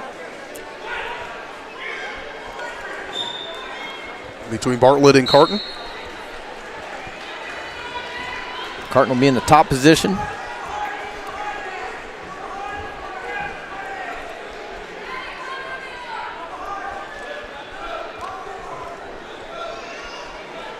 Bartlett's got hand control underneath, and she needs to turn to her right, circle. Tripod up to her feet. She needs to disengage for a point, and she does. 1-0 lead for Bartlett from Paola.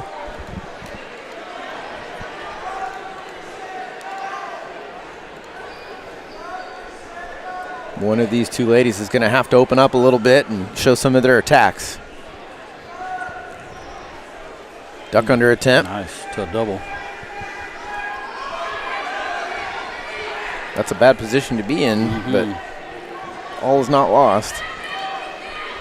Carton again showing some good defense. We're going to restart back in the middle. Bartlett up 1-0. Just under a minute left, second period.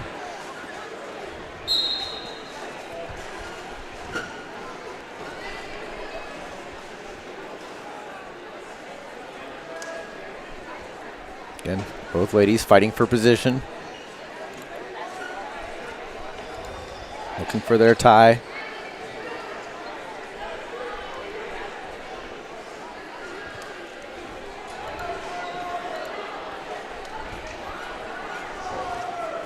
A little fake shot by Bartlett. Back to the collar tie.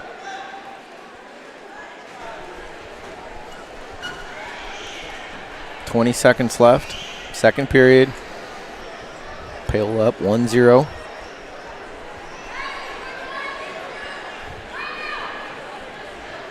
Carson's probably in the point where she needs to worry about getting called for stalling because she really hasn't done anything other than defend. Yeah, she's been backing up a lot. Right. And she's shown some good defense. Yes. So we'll go to the final period, 1-0. Alyssa Bartlett and Madison Carton. In this round of action coming up next. Should be starting to get into the placing rounds. So Bartlett's going to have the opportunity for another escape. Looks like Carton must have taken top either this period or last period. Yeah. I said a minute ago. She's trying to duck out of there. Right. You take top and don't score. Yeah.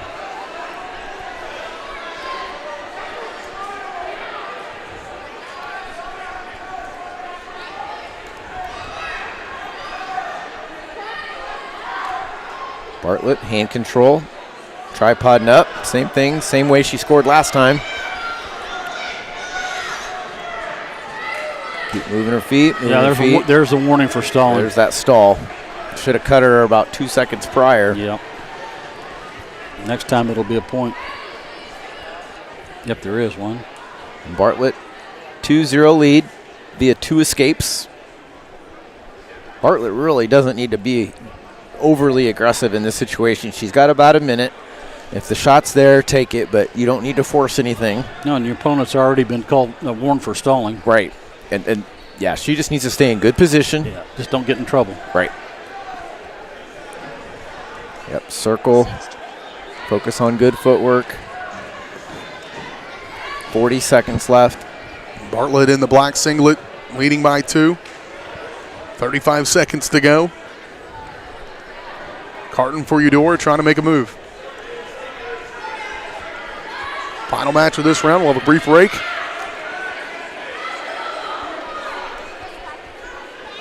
.20 seconds left. Bartlett up by 2. See if she can close it out. See if Carton's got some offense. Short time, 10 seconds. Bartlett just doing a really good job of staying right in the center of the mat, not doing anything silly. She'll pick up the win. And Bartlett's going to pick up the win 2-0 over Carton of Eudora. Kind of a methodical match, I'll call it. Yeah. That's the last round, last matches of this round, I believe. Nope, still got one more left on mat number 2, rather. Mat 2's the slow mat today. It is. Those matches have seemed to go on the distance more often over there. Not as many falls. Those falls will move a tournament along. Right. So on mat 2, it's going to bring Baldwin's L. Pittman at 22-2, the senior, against Ellie Baska, junior, at 17-10. That'll be a pretty good match. Pittman, the number 3 ranked wrestler at 190, and 4 through 1A. That'll be a great final round match between her and Feeback. Oh, boy. I'm looking forward to that That's right. She's got to take care of business first. Yeah. Baldwin, a little bit of benefit of being around for a little while as far as girls wrestling. Kit Harris played a big role in getting that start in the state of Kansas. Now he's a head girls wrestling coach at Baker. But they've been ahead of the curve just a little bit. The rest of the league seems to be starting to come around a little bit and catching up with them. Yeah, I'd say pioneers. You know, they've already had a state title under their belt. Kit Harris, one of the grand wrestling men of Kansas, and he not only put a lot into the boys programs, but he's put a ton of work into the girls programs in the state. You have to applaud him for that too. Absolutely. Just a good dude. That's a Baker family right there. Yeah.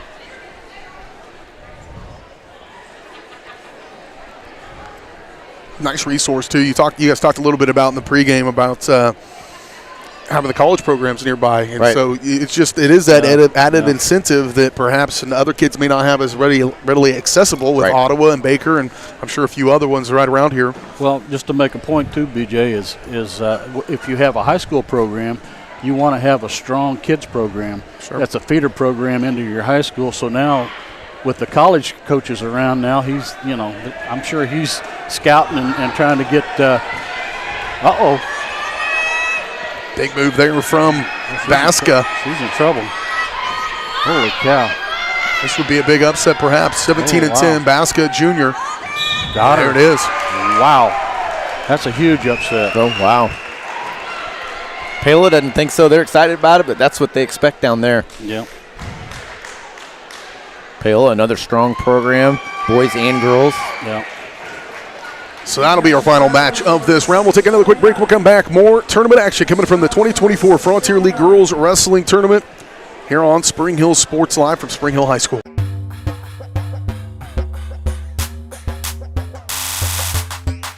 Michael Grant at Farm Bureau Financial Services is a proud supporter of Spring Hill and cheering on the Broncos. At Farm Bureau Financial Services, their number one goal is to protect you and your family. Insurance is complicated and not one size fits all. Michael and his team take pride in the relationship they build with their client members. Let them work with you to customize a plan that protects your livelihood and your future. To learn more, call Michael Grant at Farm Bureau Financial Services 913-592-2336 or visit them at 117 South Main in Spring Hill.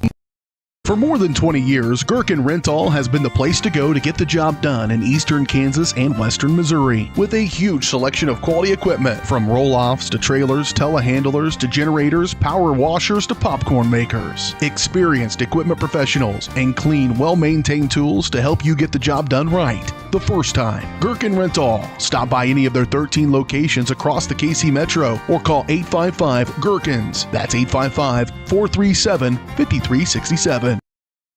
Up your lawn care game at Hers Inc. in Spring Hill. We have one of the area's largest and most diverse selections of lawnmowers, including top brands like Altos, Bobcat, Gravely, Dixie Chopper, and Red Max. Quality built machines for any size job. And when you get your mower at Hers, we offer full service and repairs covered by your warranty. From the backyard to the back 40, the all-star lineup of mowers at Hers will make you the captain of the lawn. See the full lineup at hersinc.net. Call 913-247-3530 or just stop on by. The 20, the 15, the 10, 5. Colton McCann, his third touchdown of the game. Like in the net, that'll be a point for Baldwin. Up first touch volley. The substituted forward across the goal line. Touchdown, Trojan. At an opening on the near side. Is he going to take it? Yes, he is. Kaplinger will take it to the house.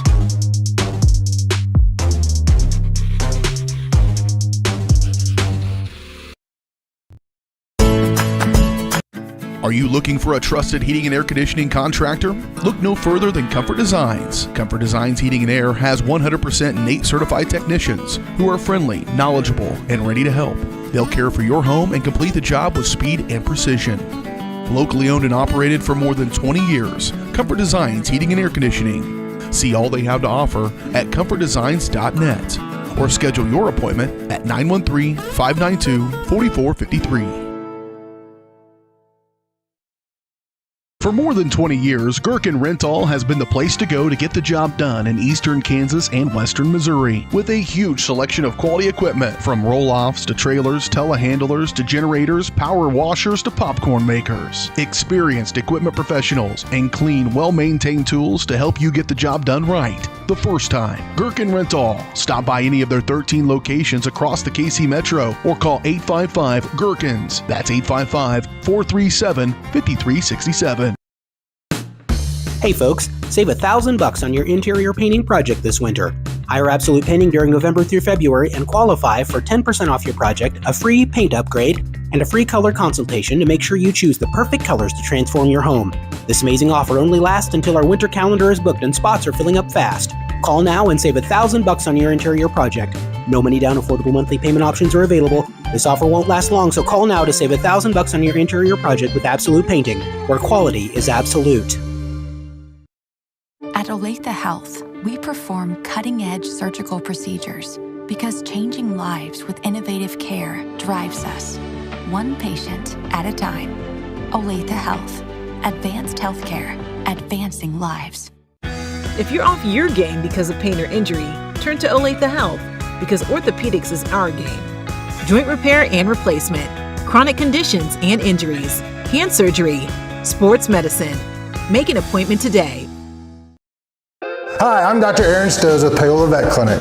We'd like to thank you for trusting us with the care of your pets and large animals. At Paola Vet Clinic, we're proud to be your hometown veterinarians who know and care about your family. We provide cutting-edge diagnostic services, digital radiology, ultrasound, and in-house same-day blood work, chiropractic, and reproductive services. Come in and see us at our new location here in Paola in the Industrial Park with indoor cattle and equine facilities complete with a hydraulic tip chute. With a team of 11 veterinarians, our commitment to this community makes Paola Vet Clinic the vets you can trust.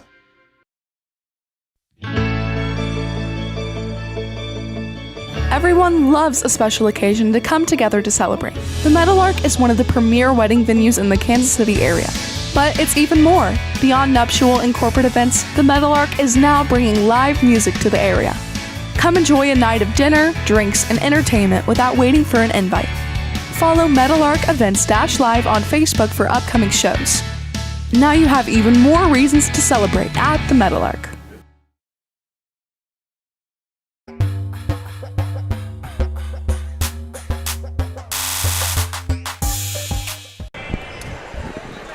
Welcome back out here, Spring Hill High School. B.J. Harris, Matt Jones, Dennis Drennan, Caden Carbajo. We're from the Frontier League 2024 Girls Wrestling Tournament. Getting ready to head into the next round of action. Still haven't headed into a championship round yet. Still sorting some things out. We'll focus on mat number one here as we come out of the break. Riley Jones going against Canyon Burtis. Burris tough for Baldwin. Riley with a good initial defense. Burris staying in a good position. She set under that arm nicely. And she's stuck. That was quick. Riley got her elbow up high, and Burris did a really good job shooting that half, and that's what experience will do. Yep. Yeah, Burris 18-5 coming into that one. The best part I like about that is when she's done, Riley, she almost every match she smiles. Yeah, I know. It's all like, you having fun? Yep. Good. Well, she found a good one there. Yeah, stick with mat number one. And Spring Hill will come out with Rosemary Mater taking on Paige Castagno of Baldwin.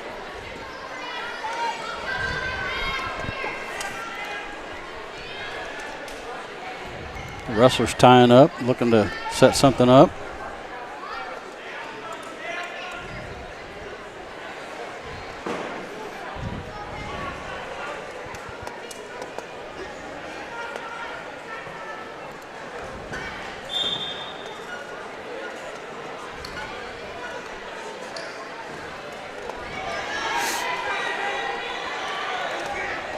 More matches getting underway.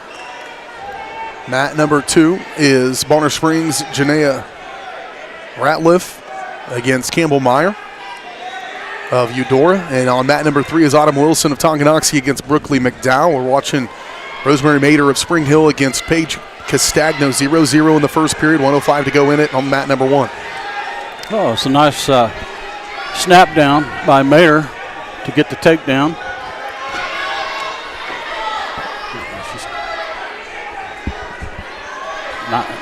That's a nice way to stay behind the hips and counter that set out. But she locked her hands. That's going to cost her a point.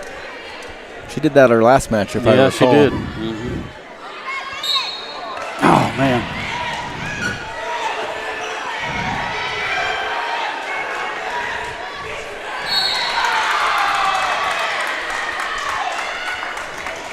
I don't think they awarded the point, did they? They did not. 2-0 Mader over Castagno. 38 seconds to go, period number 1.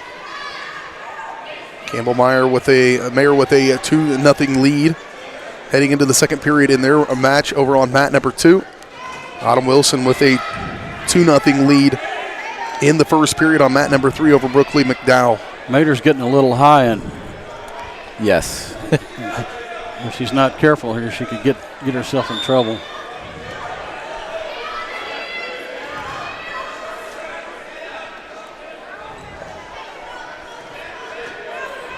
She likes to wrestle up top. Yes. Well, she got her to her back. Good job.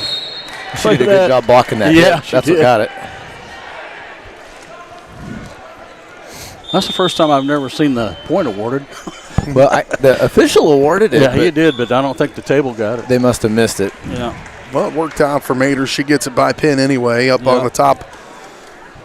Spring Hill. The officials, you can see on mat 1, are discussing it right now, talking about locked hands and how they would apply that. So yeah, maybe he's saying they didn't actually lock. This is how she had it. So I like to see that they're processing it and trying to reflect on the match and try to figure out why this is called and why it wasn't. Yep. Casey Saylor for Spring Hill won her match over on mat number 2 just a moment ago. Still battling on mat 3. Tonganoxie's Autumn Wilson and Brooklyn McDowell from Paola. And right now, Wilson with a 2-0 lead in that one. All right, we're going to take our coverage over to mat 3. 4-0 lead. Oh, I nice like that. Tilt. That was a nice tilt. That's a freestyle move. That is. That's all about your hips and your body positioning. You got to be pretty confident to do that. You do, because you expose your back. You do. And it worked for Autumn Wilson, and she'll get it with the pin. Very well done by Autumn. Yeah. 110 pounds over Brooklyn McDowell. You see that tilt becoming more and more prevalent in high school now because so many kids will wrestle freestyle in the summertime. Right. That's absolutely right. Well, and it's a good way to catch your opponent by using their momentum. Right. Near fall up on mat number 2. Yeah. Tonganoxie's Ava Anderson, a freshman. Anderson's going to get back points for that head and arm. Going to have a 5-0 lead.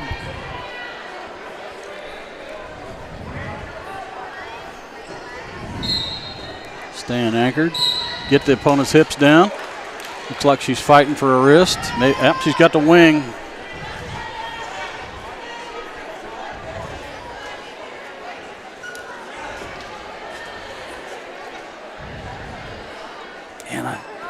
She got that half. She's just going to run it to her head. She lost it. She's going to get it again. You need to get out. She's trying to power half now. Well. Just underway over on mat number 3, Bonner Springs, Brooklyn McCormick. She's got an early 2-0 lead over Spring Hill's Nevaeh Mulhall. Second minute of the first period in that one. Anderson up 5-0. 49 seconds to go first period. So they may have a little bit of an injury on Matt too. Yeah, unless it's blood, they probably won't stop it.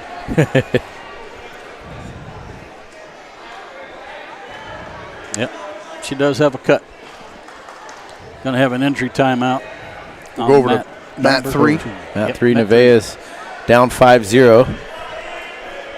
Trying to fend off a cradle right now. She's already fended off the leg ride. Doing a great technique. Hand control, flipping the arm to the other side of her head.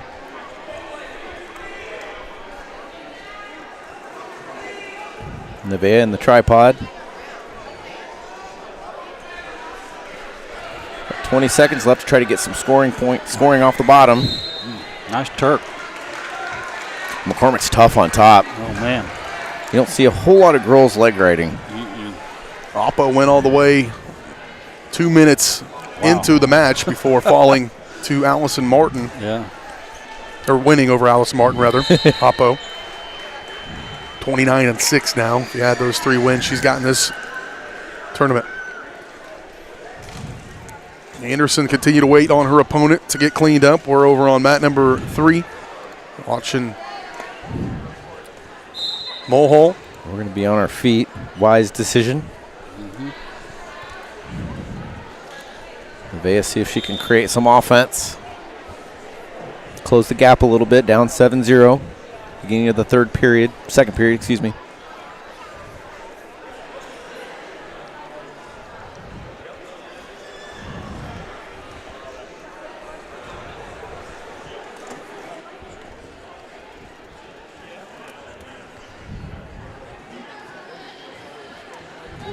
Nevaeh with the snap down, working for the front headlock. Needs to create some motion with her feet. Snap down again. Circle back in. Going to restart in the middle. Mulhall down 7-0.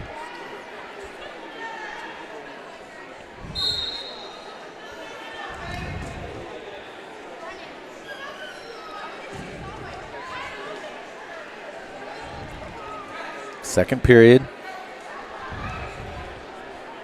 McCormick up 7-0 over Nevaeh Mulhall at Spring Hill. Nevaeh working the front headlock again, trying for her snap down. It's kind of been her go-to. Nevaeh's not in bad position. She needs to create some motion with her feet. Make McCormick pick which way she's going to go.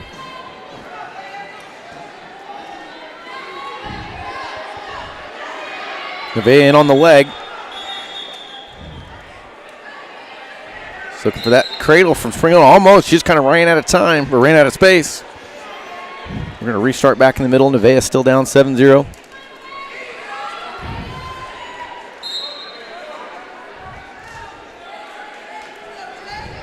.32 seconds left, second period. McCormick, Bonner Springs up 7-0 over Nevaeh Mulhall, Spring Hill.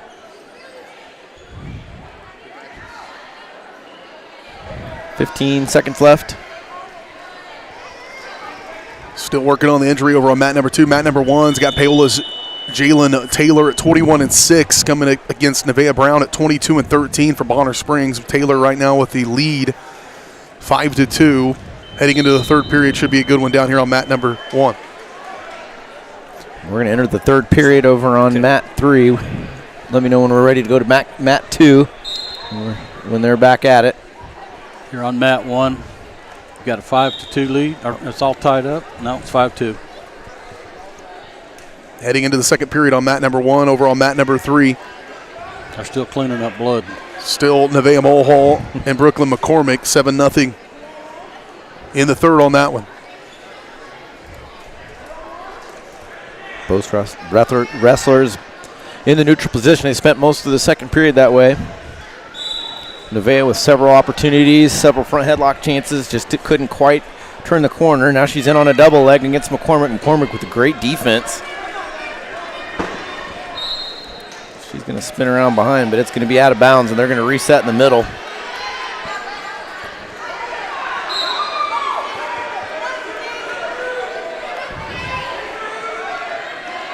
Minute 13, third period. Mulhall's got to get some offense going. Got to close the gap a little bit. Looking like she might be looking for a headache, which she's going to spin. She's going to get 2. She's got some decisions to make. She locked her hands right out of the gate, so she's actually down 8-2 now. So Nevaeh's got to decide, does she want to cut her and let her go back to neutral, or is she going to try to turn her from the top position? Just under a minute.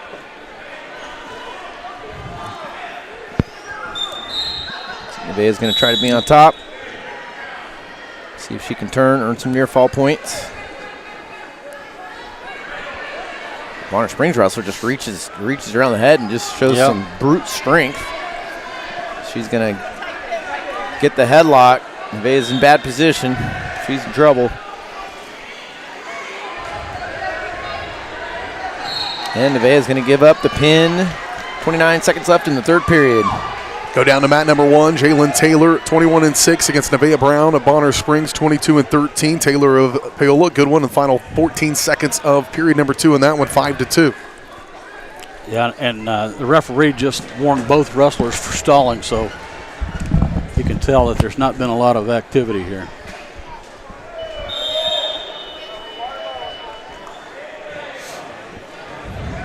Two wrestlers with combined 40 wins, 43 wins coming into this one, so they know the tricks of the trade for sure.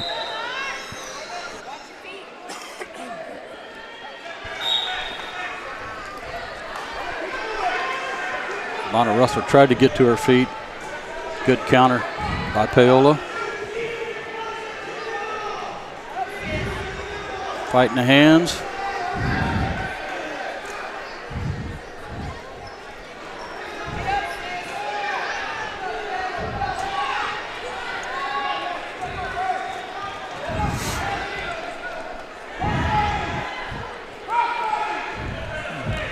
Bonner Springs is going to get a 1-point escape. It's now 5-3. Pulls Nevaeh Brown to within 2 points. Yeah. Minute 18 and counting in the third period. Down 5-3. She needs to score points, or she needs to try and get her taken down.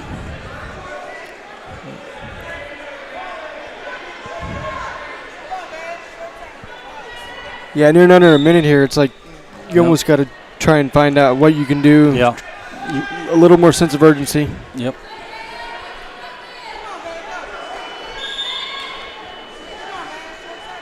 You'll see that a lot when you have two good wrestlers going against one another. One counters so well, and you know it really is. You'll see a lot of activity and not a lot of scoring. That's why the more higher level, the championship matches, semifinal matches are really low scoring.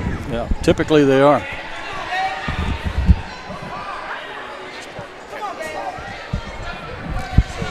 Wrestler's tied up.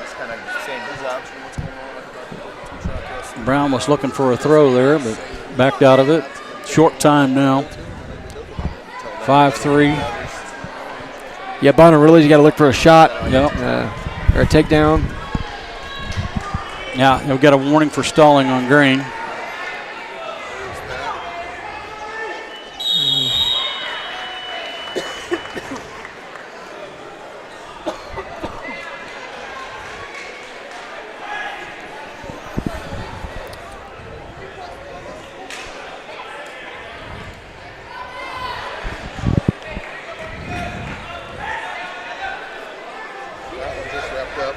Just finished up.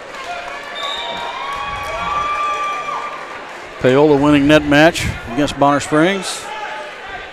All right, we're going to move over to map 3. Caden, you're on the call. Emma Alcott, Spring Hill, and Morgan Dials from Ottawa. Morgan Dials a junior, Alcott a senior.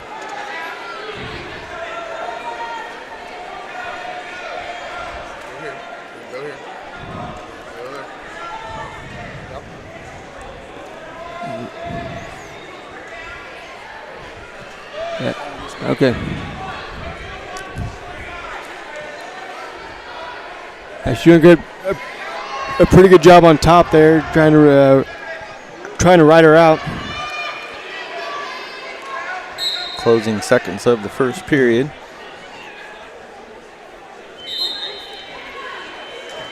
Yeah, there's really nothing that bottom girl could do. What I've been doing is just in between, I'll bounce over, pop up, show all of them. If they're calling one, then go back to it. If they're not, come down here. Bonner takes bottom.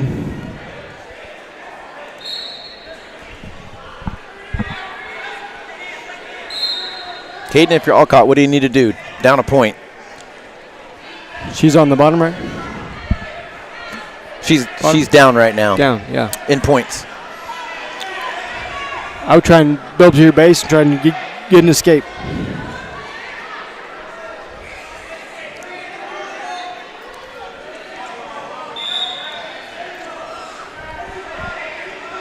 We also have Peyton Nip up on mat 1 for Spring Hill.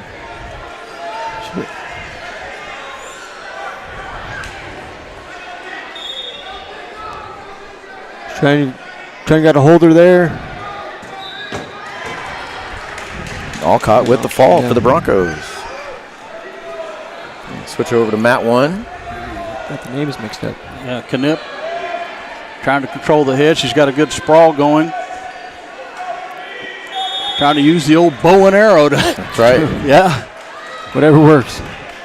Knipp's opponent, Bartlett from Paola. She needs to get back and get her some points, though. You only got 30 seconds left. You need to step over and score. There you go. Step over. There you go. Now you control 2 points. You get the takedown. She's got a power half in. She's trying to work that. I really don't care for that when they're on their knees. I would but agree. but now she's got a cradle locked up. I like how she, if one move didn't work, she tried for the next move. Yeah, that's chain wrestling. Very good. Knipp had she won the toss, but she deferred. Spring Hill starting over on mat 2. Kendall Anderson. Her opponent, Anthony from Paola.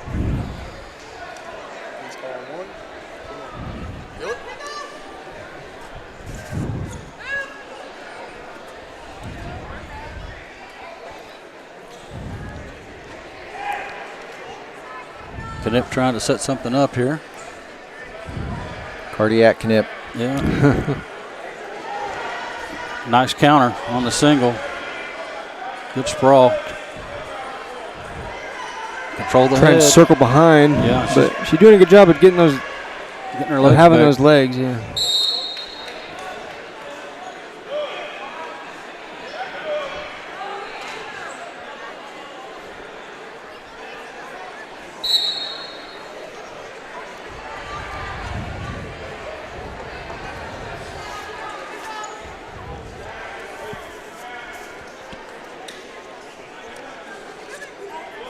Like Knipp was trying to set up a snap. Yeah, and really fighting that head, trying to make her uncomfortable. And that's what you kind of got to do on neutral. Good hand fighting and 53 seconds to go in the period, though. Again, nice job countering a single leg. You need to get behind her, though, to get some points. There you go. There you go. Knipp gets the takedown. You're looking for the butcher to try and turn her. And she's going to get it. Yep, he's counting. Yeah, you can tell that these Spring Hill girls work on the butcher moves. They sure do. Man. I know they do. That was nicely done right there. Had some of it shown to me in my living room on the floor. Doesn't feel so good with carpet. Yep. She did a good job of staying with that move. A lot of times you may go to another move, like we said in chain wrestling, but if you can stay with that move and you think it's really going to work for you, then stay with that move. That worked out well for her. All right, we're going to slide over to mat 2, where we have Ellie Ruffin from Spring Hill and Shepard from Tonganoxie.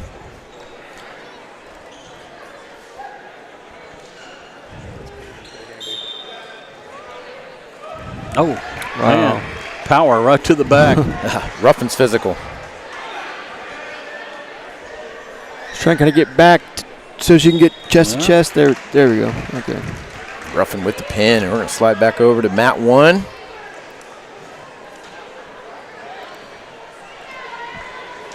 Morris from Bonner Springs. Well, she looks a lot like Steen. Well, Steen's out there. That's from Tonganoxie. Oh, that's what I was going to say. That's who she's wrestling. I was going to say. Wow. This might be a pretty good match here. Right. Steen doing a nice job countering the single leg.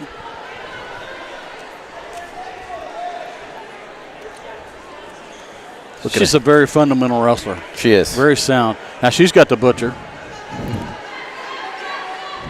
I'm going to give up on it. Look for the near cradle. You know, it's the yin and the yang of wrestling. Yes, it is. Oh, she's got the wing now. Working for the wrist. Mm-hmm. If she gets it, she's going to score. You walk it to the head. That is not fun. No, it's not. Oh, right there. Depends which position you're in. Yeah, right. And you notice right there, she tightened that up because she was on her hip. Mm-hmm. She was getting ready to sit through with it. Right. And you talk about something that hurts. It does. I've been there. Oh, my goodness. Right. All right, Steen with the victory for Tonganoxie, and it looks like we are going to have to move. I think they're going to have to wait because it's not been 30 minutes, so we're about ready for the next round to begin. So we're going to take you to a commercial break. You are watching the 2024 Girls Frontier League Wrestling Tournament. You are watching Spring Hill Sports Live.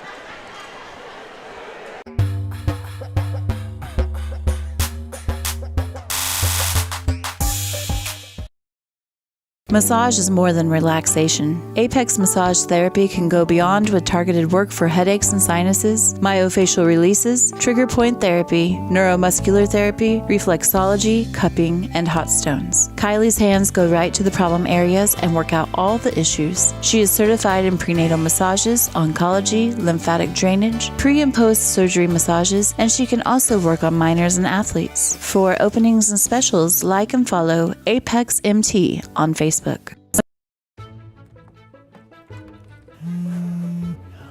hi, honey. Hi, Grandma. I'm really sorry. I won't be able to make it today. I have way too much homework, and you don't have enough internet. Oh, honey, I gotta go. I gotta go.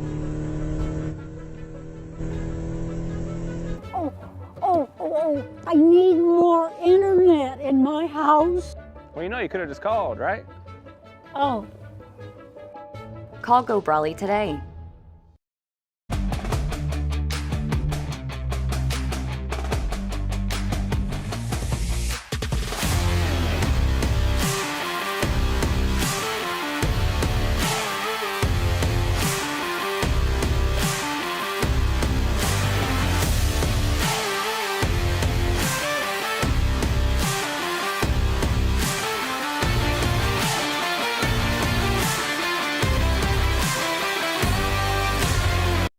Strode Orthodontics is creating beautiful, healthy smiles. Dr. Claire Strode and her staff have decades of combined experience, offering clear and metal Damon smile braces and Invisalign clear aligners for teens and adults. Dr. Strode tailors your treatment to meet your specific needs with 3 convenient locations in Olathe, Overland Park, and Spring Hill. Strode Orthodontics is ready to give you the beautiful smile you've always wanted. Call for your free no-obligation consultation, 913-491-3400, or visit StrodeOrtho.com.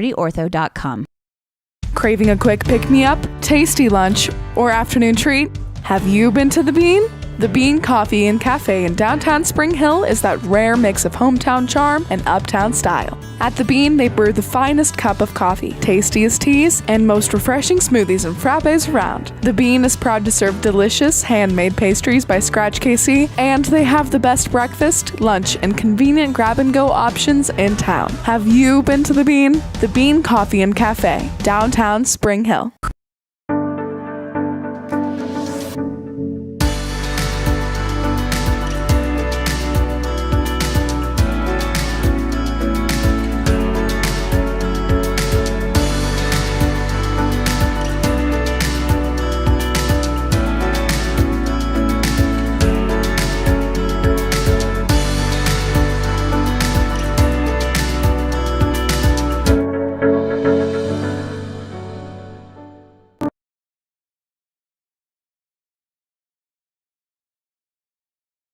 A great collision on the field? Awesome. An awesome collision on the road? Not so great. If that bad play does come your way, take your car to Shoemaker Collision and Paint Center. As Kansas City's premier auto collision repair center, they work on all makes and models, even RV, marine, aviation, motorcycles, and more. Shoemaker Collision offers free estimates and loaners, plus they will work with all insurance companies. Get your ride back in the game. Learn more at shoemakercollision.com or call 913-592-0095. Hey folks, save $1,000 on your interior painting project this winter. Hire Absolute Painting during November through February and qualify for 10% off your project, a free paint upgrade, and a free color consultation to make sure you choose the perfect colors to transform your home. This amazing offer only lasts until our winter calendar is booked and spots are filling up fast. Call now and save $1,000 on your interior project. No money down, affordable monthly payment options are available. This offer won't last long, so call now to save $1,000 on your interior project with Absolute Painting, where quality is absolute. Hi, I'm Katie Casey, and I'm honored to be a third-generation realtor in our Crown Realty family. My dad and grandparents started Crown Realty in 1973, and since then we have grown to become one of the largest brokerages in the Midwest. We now have 8 office locations and over 150 agents covering about 20 counties across Kansas and Missouri. Reach out to us today to experience the Crown Realty difference, where we are committed to treating our agents like family and our clients like royalty.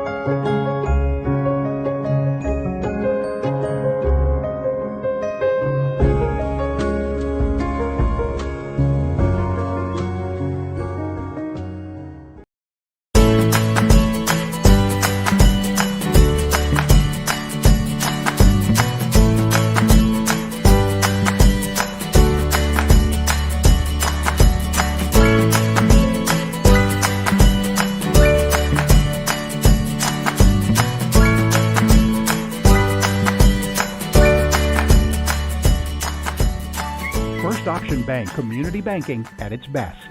Member FDIC, equal housing lender.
Hey folks, save $1,000 on your interior painting project this winter.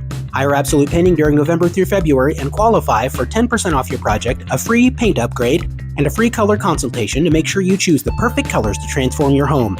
This amazing offer only lasts until our winter calendar is booked and spots are filling up fast. Call now and save $1,000 on your interior project. No money down, affordable monthly payment options are available. This offer won't last long, so call now to save $1,000 on your interior project.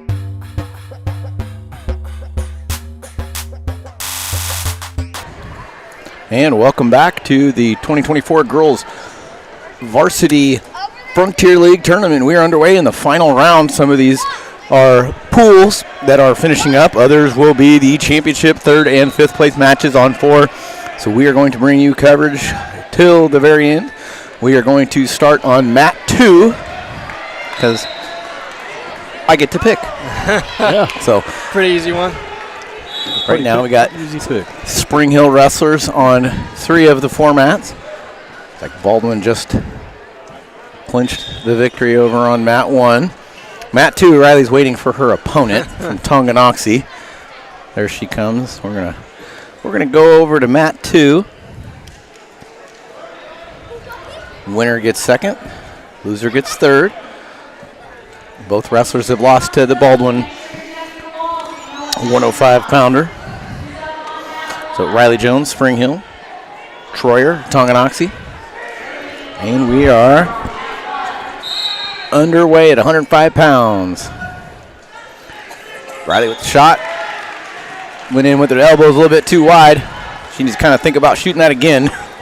Tried to set up that fireman's. She did. She just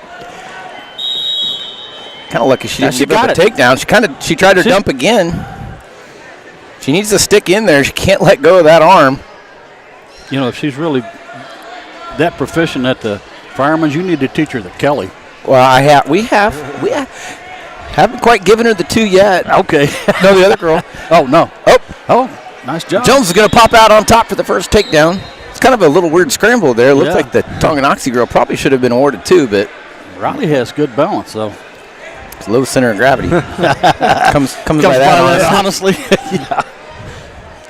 Needs to get back behind the shoulders. She really got a driving face. Let's try to sink in that half. Oop, a little too high. Yeah. Get something anchored back there if you're going to get out there. Right. She's trying for that ankle. Yeah, she's got the near side ankle. Power half. Get her hips down, though. Yep, she needs to get her half on the other side. Yeah. Can give up the escape. Jones up 2-1. Jones, she's got that fireman set up. Oh, yep. Girl's giving her the inside tie. Yeah, she is.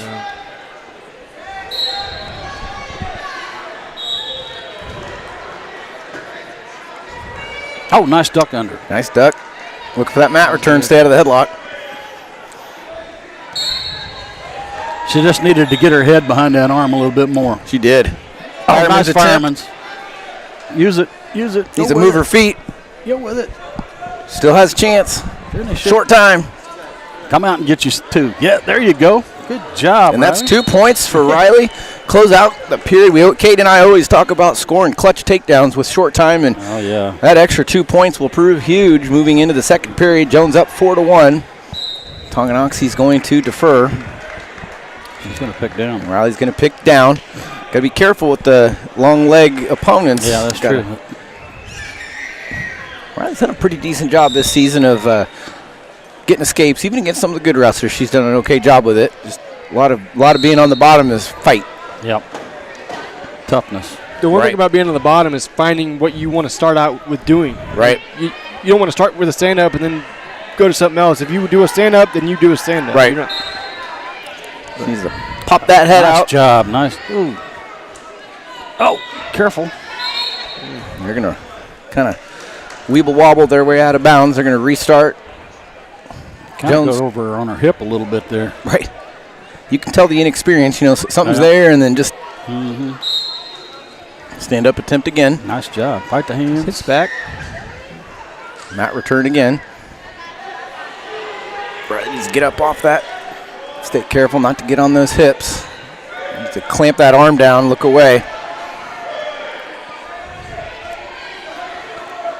There you go. She's going to pop her head out, stay in good position. She did good there. Her opponent got on her hip, and she made her pay for it.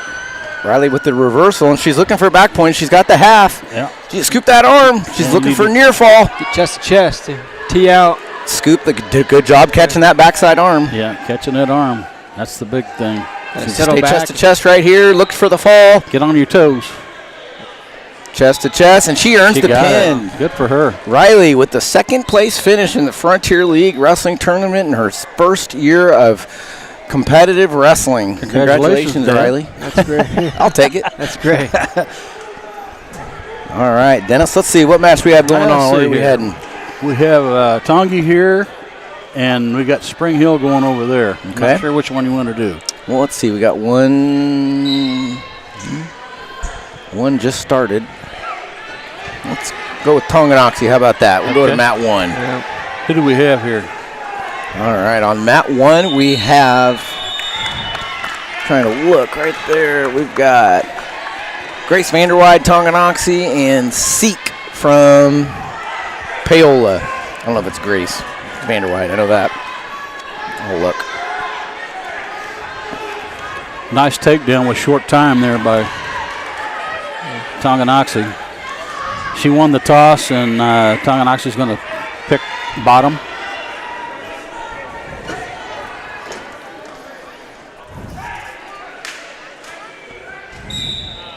Oh, nice job getting to her feet, fighting the hands.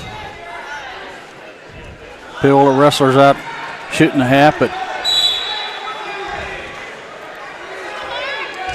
you got to wing that off, take it off.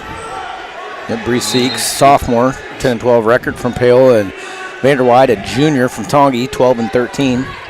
This is our third place match. Yeah, you got to take that hand off. She's too high. You need to just face up with her. There you go. Yeah, try and do some type of breakdown. She's trying to kind of do 2 more things than she has to. It's always one at a time. That's Peterson. Wow. I saw her setting that up. Well done. That's named after Ben Peterson, a Olympic champion. Peterson roll. Trying to, Caden, keep an eye on mat 2 for us. That's the championship match. And she gets the fall against the Paola wrestler. All right. Nicely done. Yeah. Mat 2. All right, we have mat 2 over there. The Tonganoxie and Eudora. Tonganoxie and Eudora. Okay. Stella Bradley from Tongi and Music from Eudora. Okay. Tied up 4-4. Short time in the first period. Music's putting a lot of pressure on Eudora. Bradley. Yeah. Yep, rank number 6. Bradley. Bradley needs to get to her base. That's what she's doing now. Here she comes up. Oh, short time though. Yeah.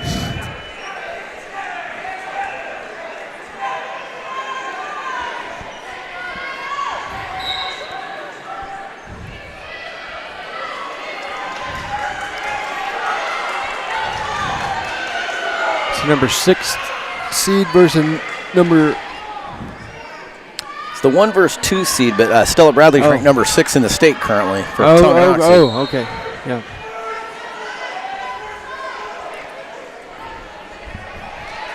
Looks like the coaches are discussing something at the table right now.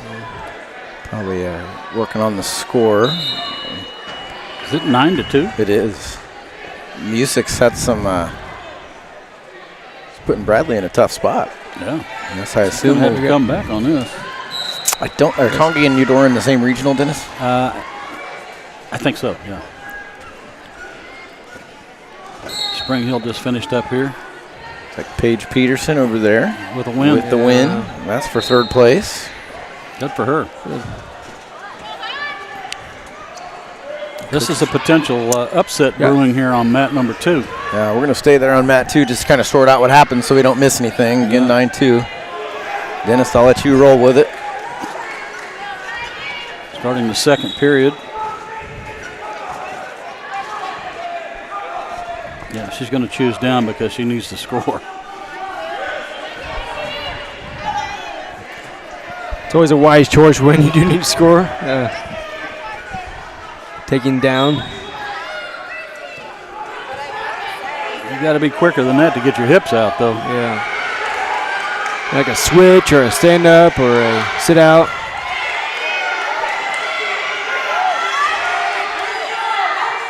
Oh, man. Whoa. She's throwing in the legs there. She's got to be careful, though, because she can get herself pinned. Whoop. Yeah, see what I mean? Good hips by Bradley. Yeah, it was.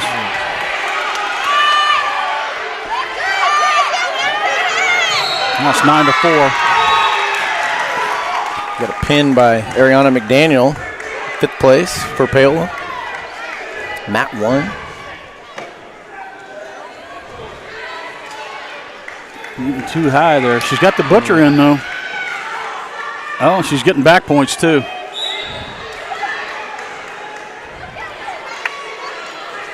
Trying to come back. Boy, I tell you what, they're just rolling all over. That's crazy. Caden, keep an eye on Mat 4 over there. Keep an eye on Gracie Oppo. She's down 2-0. Yeah, I was looking at this match earlier. It seemed like a pretty good match. 2-0 in the nearing the end of the second period.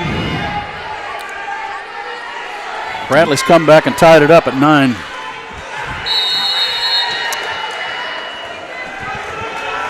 Man, that's the weirdest. No kidding. I thought Stella was going to be on her back, and yeah, she came right through with it. Now she's scoring back points again. And she got her pinned. See, that's an example that we've been talking about earlier. She's down 9-2, right, and comes back and ties it up and then gets the pinfall. And that's your Frontier League champion. And we're going to scroll down to awesome. Mat 4. We got round 5. This is essentially the championship match for this weight class. Got Gracie Oppo from Spring Hill. Her opponent, Andrews from Eudora. Trying to set Snake up there. That's her go-to. She's got it. And she's going to take Eudora straight to their back. There you go. Once Gracie gets settled, she's going to have to walk around this way just a little bit. She just, there you go. There you go. I think she heard me. I think she did. Man, she's got that half deep. That is really deep. Wow. That'll make you want to tap out. It looked like, I'm saying it looked like it she was, but I don't know. Well, Gracie deserves it. Last weekend against Washburn Rural, she spent most of the match in a double chicken wing. And oh, God. I've never seen an arms like that before. Yeah. My old coach said the best way to get out of a double chicken wing, don't get in one. And your Frontier League champion, Gracie Oppo, Spring Hill. Nice job, Gracie. Give you full coverage, all 4 mats. What you going to, Dennis? Mat 3? Yeah, we got Mat 3. We've got Spring Hill and Paola. Looks like we got Ellie Ruffin and Taylor, Ruffin from Spring Hill and Taylor from Paola.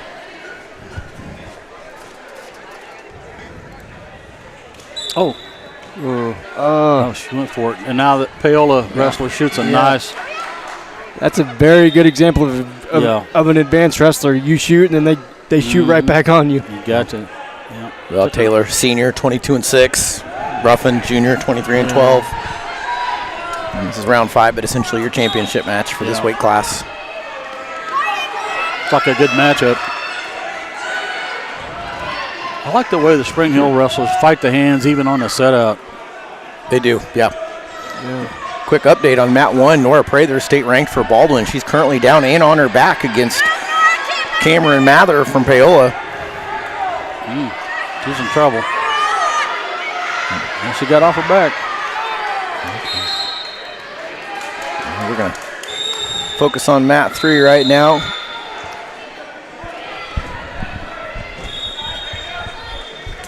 Red's choice. She picks. Looks like she's going to pick the bottom position.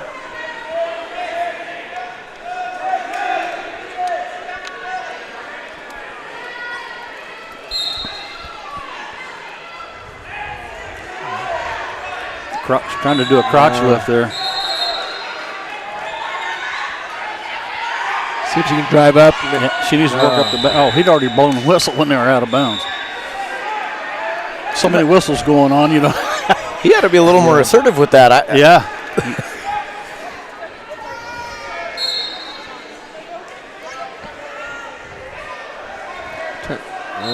Another Spring Hill wrestlers up on mat 2. Nevaeh Mulhall, she's up 1 point, 4-3. Again, we're wrestling a Tongi wrestler.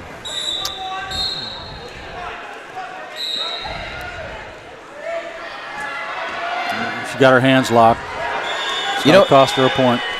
Yeah. The official, it always is kind of irksome when they call it from the backside of I that. know. Like, how can you see it? Like you're anticipating that their hands are locked. Are they locked? Yeah. Get in position and you'll find out. Yep. They were right call, but I've seen it the other way where they're anticipating it and it's not. Yep. Wow. That was close to having locked hands right there. And as a coach, Matt, and as a parent, you that may have ticked you off, you know. Right. It's like, I stay pretty calm. Really? Okay. Yeah, you know, the officials have a tough job. I don't care what they really sport do. it is. Yeah.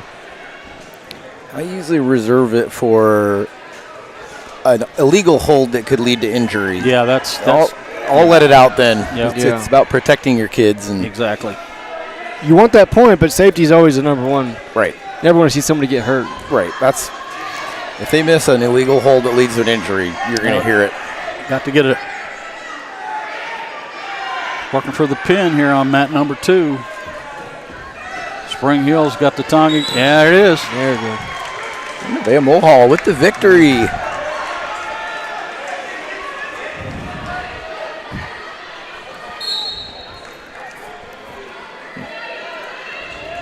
See all 4 mats that are going on right now. And again, Nora Prather from Baldwin, one of their better wrestlers, down 7-0. Wow. Well, she gave up that 5-point move. That didn't help. No. Well, and also, she's number 1. Oh, she's got her on good. her back now, though. Mather's only got 4 losses on the season, so she's a tough wrestler.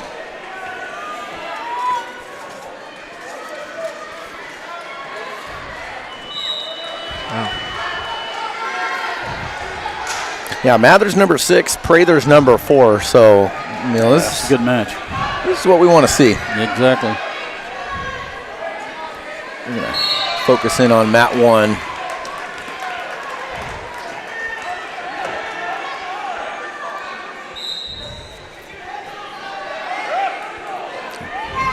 And this is our pseudo championship match, even though they're in a round robin. The winner will be crown champion, though. Right, right.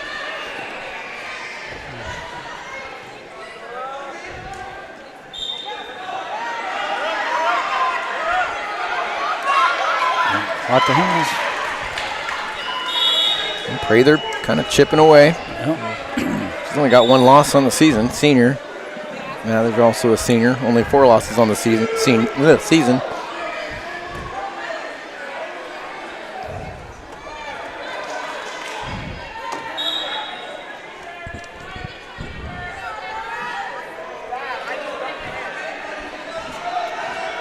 Oh, nice shot. Good counter, though. Wow.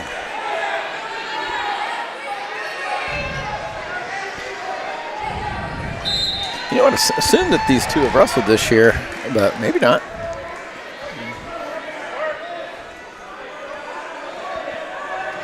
Nice switch. Yeah. Textbook. It is good. Yep. Waited for the pressure to be just right.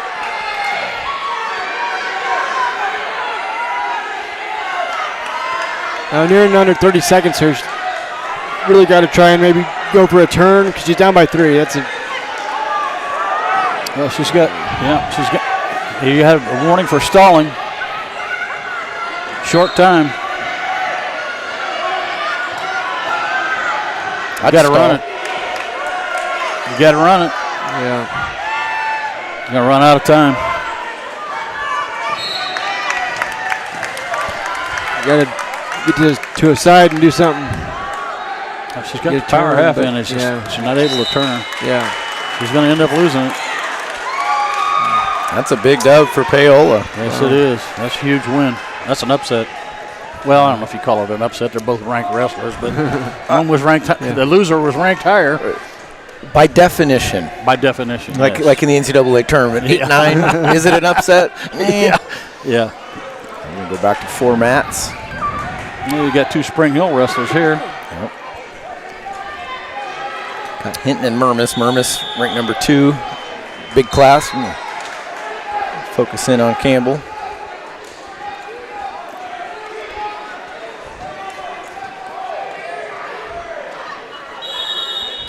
Murmis only has 2 losses. Murmis actually has right? 3. 3 losses. Okay.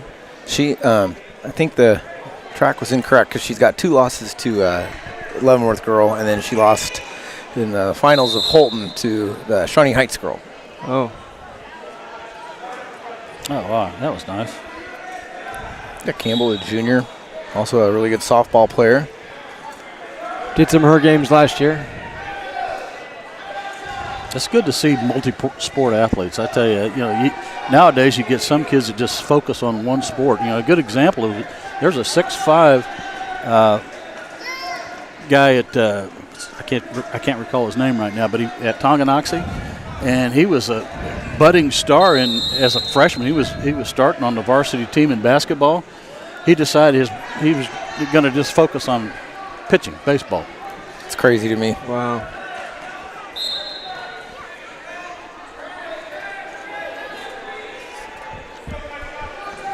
Marmus really trying to end this, I think.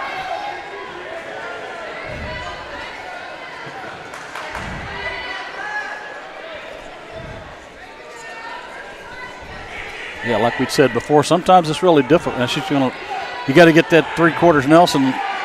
That's what she's got now. But you got to get that shoulder in there. It's not going to work. Right.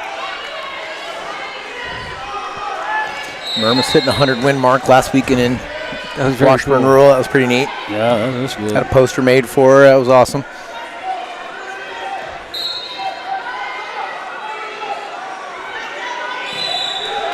On mat 3, Taisha Charles with the victory over Eudora. There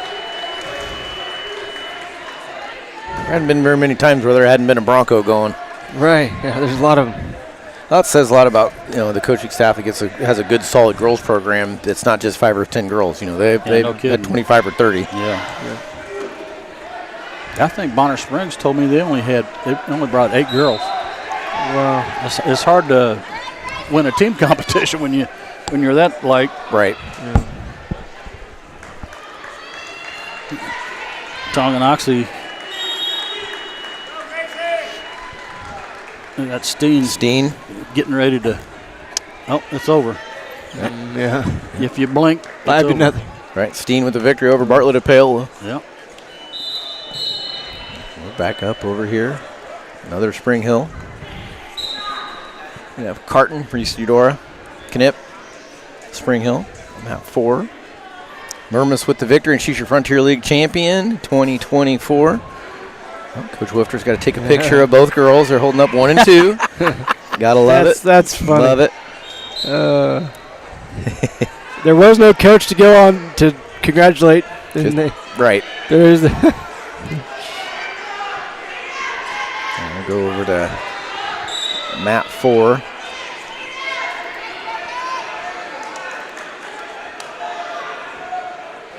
For Peyton Knipp, freshman, 23 and 13. Madison Carton, Eudora, senior, 13 and 11. This match could go down to the wire again. We've seen both wrestlers, that maybe defensive isn't the right word, but cautious. Yeah. Oh, nice duck under, but she couldn't finish it. You got to trap that arm with the back of your head. Right. Well, a lot of them, they'll pop the arm, but they don't change levels. They don't get their hips down. You got to get down. That's always taught my wrestlers. If you're going to change levels, you do it at your knees. You don't bend over at the waist. Right. Give you a quick update on team scores. Spring Hill, 43-point lead, 175 points. Tonganoxie in second, 132. Paola, 97. Eudora, 86. Round out the top 4. Even though Spring Hill's not ranked in Class 5-6, they're still a very, very tough program, and lower class wrestling, not lower class, that's not the right word. Smaller class wrestling is just different. You can be ranked pretty high with 2 or 3 girls. Right. 5A and 6A is not the case. You need 7 or 8. Yeah. Knipp tried to throw the head and arm, and she just got allowed the Eudora wrestler to get behind her and taking her to the mat.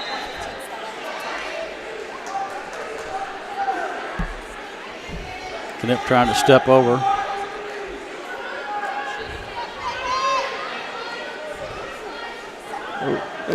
She tried to do a Turk. Now she's got the whizzer in.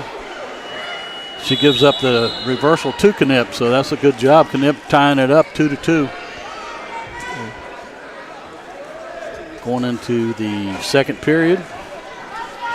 It will be Eudora's choice. Eudora chooses top. Top. Wow. She must feel confident that she can turn her. Yeah. Hey, congratulations, young lady. Knipp trying to get to her feet. She's tripoding up. Fighting the hands. Yeah. Turn into the opponent. Peterson. There's that. There it is again. Wow. Nicely done by Knipp. See with some schools, if they're winning with one move, and only, it's like we saw the Peterson on that one earlier. They drill that in practice. Oh, absolutely. Like Spring Hill's always known for their cradles, and a lot of Spring Hill matches have been won. Wrestling matches have been won by cradles. Knipp going for the power half. Getting the Eudora wrestler to her back. She's got that half deep. You see it's clear to the elbow. Wow. She just needs to get chest to chest. She's a little high. Oh, that's pretty good there. She's lifting the head. See how she lifts the head and the elbow? That's good technique. Yeah, back there. Fundamentals. That'll make you want to put your shoulders down. Of course, there's not much you can do at that point. I mean, no. The only thing you can do is try and bridge and get your arm through the chest. Let's go to mat 2. Oh, wait a minute, we've got a Spring Hill wrestler coming up here. All right, we're going to mat 4. Rotate over to mat 4. We've got Avery feedback. Oh, this is the one we've been looking for. Yep. 2 ranked girls, 190 pounds.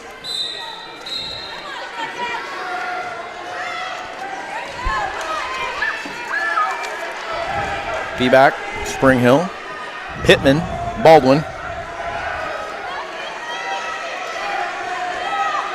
Pittman, senior, 22-3. Feedback, senior, 22-9 or 29-2. Oh wow!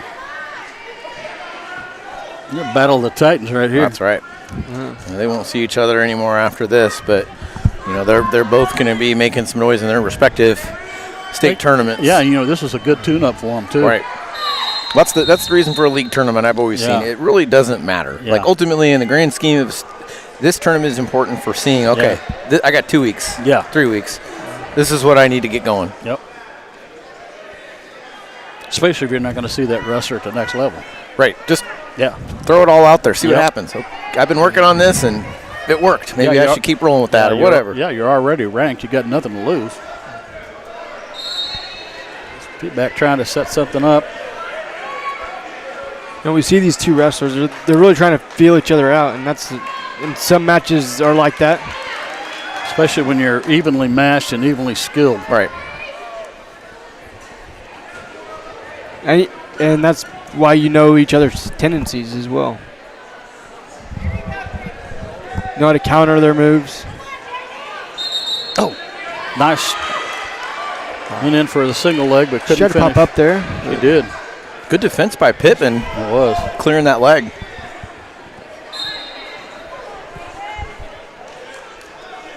Baldwin well represented on 3 of the 4 mats. Yeah, they really are. The BJ's right. They look strong. Yep. Strength program. Yeah. No score at the end of the first period.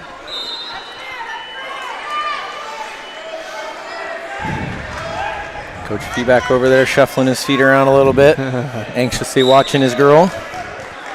Yeah, Baldwin deferred and Feedback chose bottom.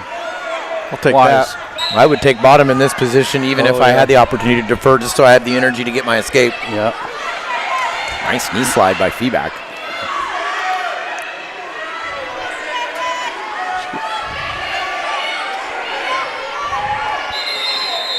Stand behind the shoulders, though, man. Oh, she's got that. Ooh. Feedback is trying to fight that chicken wing, but she's a little bit of danger right here, but came out of it. Avery did a pretty good job saying, okay, and she got the reversal. Waiting to roll through. Yeah. Boys just don't have the flexibility to do that. There's no way.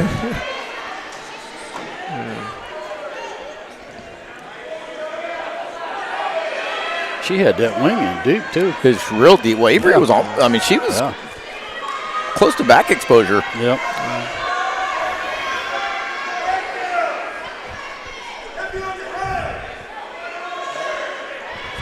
Maybe getting close to a warning for stalling.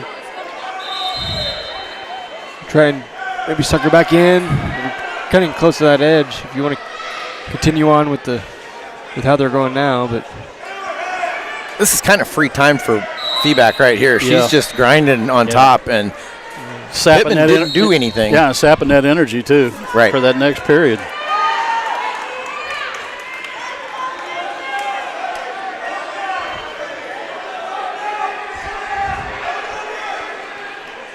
As I say, feedback was on top.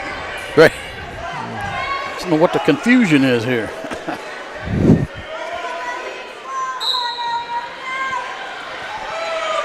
Good arm chop, knee in the butt. Got her belly on the mat. Now you need to work something to get some back points here. Stay back, stay back. Good job. She reached through the crotch and got that wrist. That's a really good way to take somebody back down to the mat. So, feedback was just awarded a point, I assume a stall? Yeah. Okay. Really? Yeah, she had already warned her for stalling. And they put it up there incorrectly. Yeah. Okay. Yeah, the official that's doing this match, she does a really good job of encouraging. She does both boys and girls, mostly girls now, but she does a good job of encouraging them to wrestle. Yes. That's good. Yeah, you may see, referees maybe clap. You're like, let's go. Let's go. Yeah. See if feedback can get out from below. Both of these wrestlers doing a pretty good job riding. Get your hip out. Well, Avery's got to be careful. She's going to give up a wing again. Well, you got to be careful with that. So I like the way that she broke that up because it was potentially dangerous. Right. They're going to put him back to the center of the mat. So we know Baldwin's looking for the wing. Yes. So you don't want to get your elbows back there. Oh, well, she just. Oh, man. She's working that hard. Yes, she is. That must be her signature move. Seems like she's not letting go. It probably works on a lot of girls. Yeah. Pittman's a strong kid.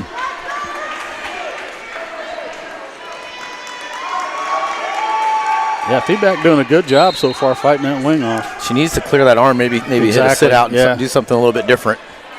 Yeah, throw that arm in the air and get to just like that. Ah, good job. That's the textbook. There we go. That's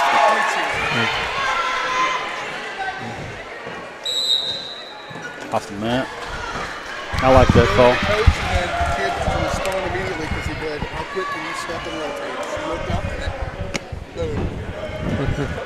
Feedback up 5-0 with 1 minute and 21 seconds left in the match. Nice arm chop. Knee in the rear end to get her opponent down on the mat. Now feedback's trying to force a power half in. Warning stalling on red. Another point. Yeah, another point for feedback. I mean, she's balled up. Yeah, she is. She's the more pressure that the top girl can put on the bottom girl, that it just makes the bottom girl not want to move. Right. And it really restricts her movement from the bottom position. Warning stalling again. I know she's going to award This one's against feedback, and that's probably accurate because she was not leaving the hips. She was grinding, but she didn't move side to side. Yeah. Well, that was just a warning, so there's no points awarded. Right. She's up 6-0, short. Well, 46 seconds. Now she just needs to be smart. Final match of the evening looks like. No other matches going on. She's been pretty successful riding her.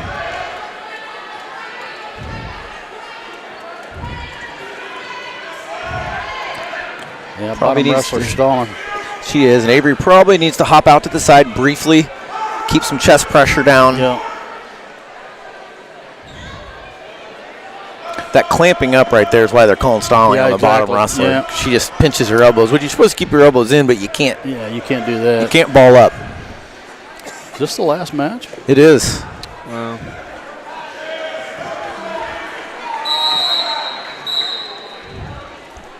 One point red. Short time though. What'd I say? That ref's she's not afraid to call stalling. She'll get after it and make them wrestle. And yep. She's already called 2 on the Baldwin wrestler. Feedback 7 seconds away from a victory here.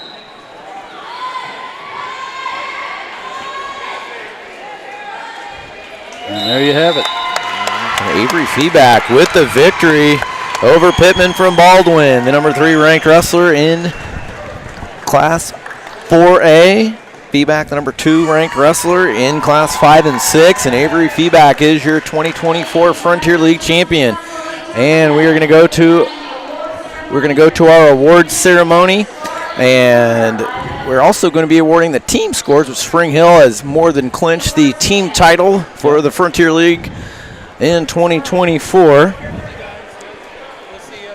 They're gathering over. We're not going to be able to show the podium, I don't believe. Yeah, it's over here. We have a good camera angle for that. I'll leave that to Dennis because I'm going to go be a dad and take a picture. Yeah, there you go. Do what you got to do, Bob. For sure. Absolutely. I kind of checked out. What happened? Well, it's over. Okay. Now we're just waiting for the award ceremony.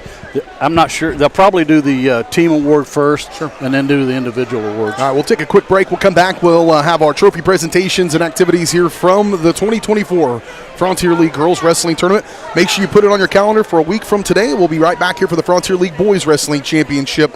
Plenty of wrestling coming your way on Varsity Sports Live across our network. Keep up to date with everything we got going on at varsitysportslive.com. Trophy presentations, medal awards coming up next on the Shoemaker Collision and Paint Center postgame show on Spring Hill Sports Live.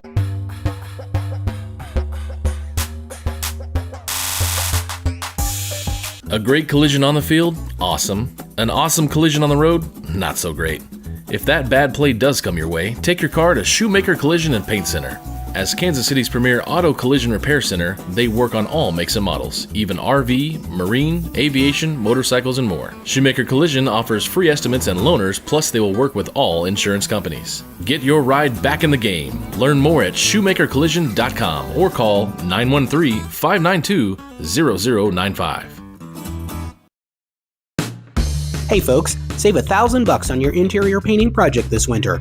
Hire Absolute Painting during November through February and qualify for 10% off your project, a free paint upgrade, and a free color consultation to make sure you choose the perfect colors to transform your home.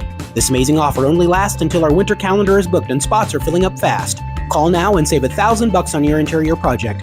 No money down, affordable monthly payment options are available. This offer won't last long, so call now to save $1,000 on your interior project with Absolute Painting, where quality is absolute. Hi, I'm Katie Casey, and I'm honored to be a third-generation realtor in our Crown Realty family. My dad and grandparents started Crown Realty in 1973, and since then we have grown to become one of the largest brokerages in the Midwest. We now have 8 office locations and over 150 agents covering about 20 counties across Kansas and Missouri. Reach out to us today to experience the Crown Realty difference, where we are committed to treating our agents like family and our clients like royalty.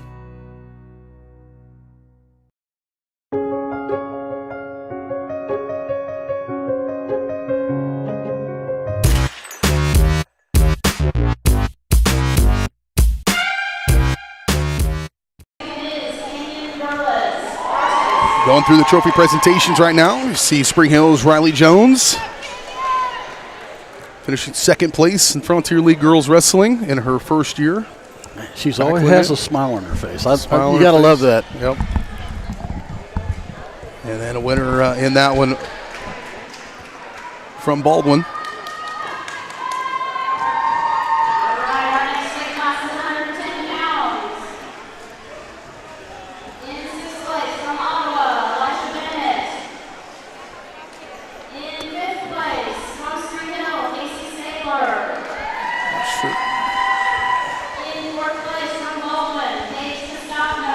Recognize the 110-pounders right now.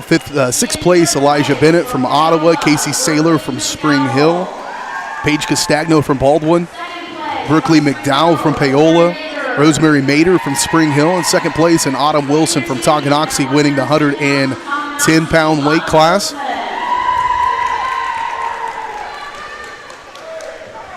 You can see that there's not like team dominance necessarily. No. Everybody's got a kid in one or two weight classes that can compete at a pretty high level, and it's made it fairly competitive here today. Certainly. Spring Hill, I believe the way they won the tournament is they had a lot of wrestlers here. They had like 30 wrestlers. So Similar in teams, individual team sports like track and field. Yes. If you can get a lot of people into the event, then you're going to have a good chance.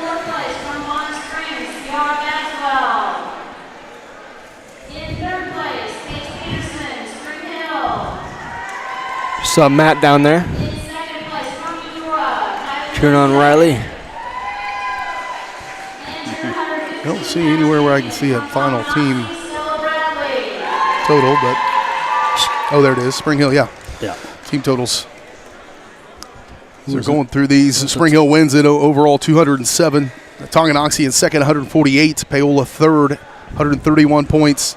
And then Baldwin fourth at 106 points. And so the top four in the Frontier League from a team standpoint, Spring Hill first, Tonganoxie second, Paola third, Baldwin fourth. Going through trophy presentations, medal awards here. That at 115 pounds, recognize those athletes.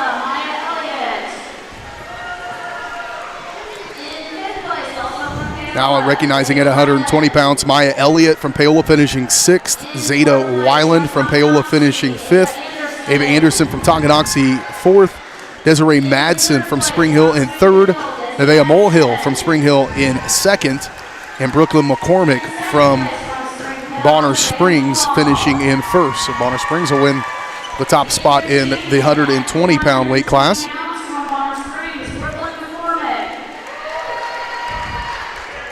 I'm basically just repeating what everything she says, so I'm just going to let her say it. Yeah, I was going to say, just turn on the camera or the crowd mic.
So recognizing the 125-pound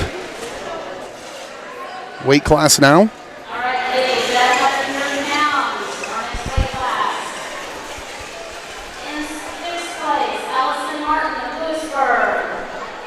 130 pounds, they will go through Allison Martin of Lewisburg, Kendall Anderson of Spring Hill, Layla Anthony of Paola, Finley Keller of Tonganoxie finishing in third, Harper Andrews in second, and Grace Oppo of Spring Hill finishing in first place, and she made pretty quick work of her event here today. Yeah, no question. I think she pinned all the way through.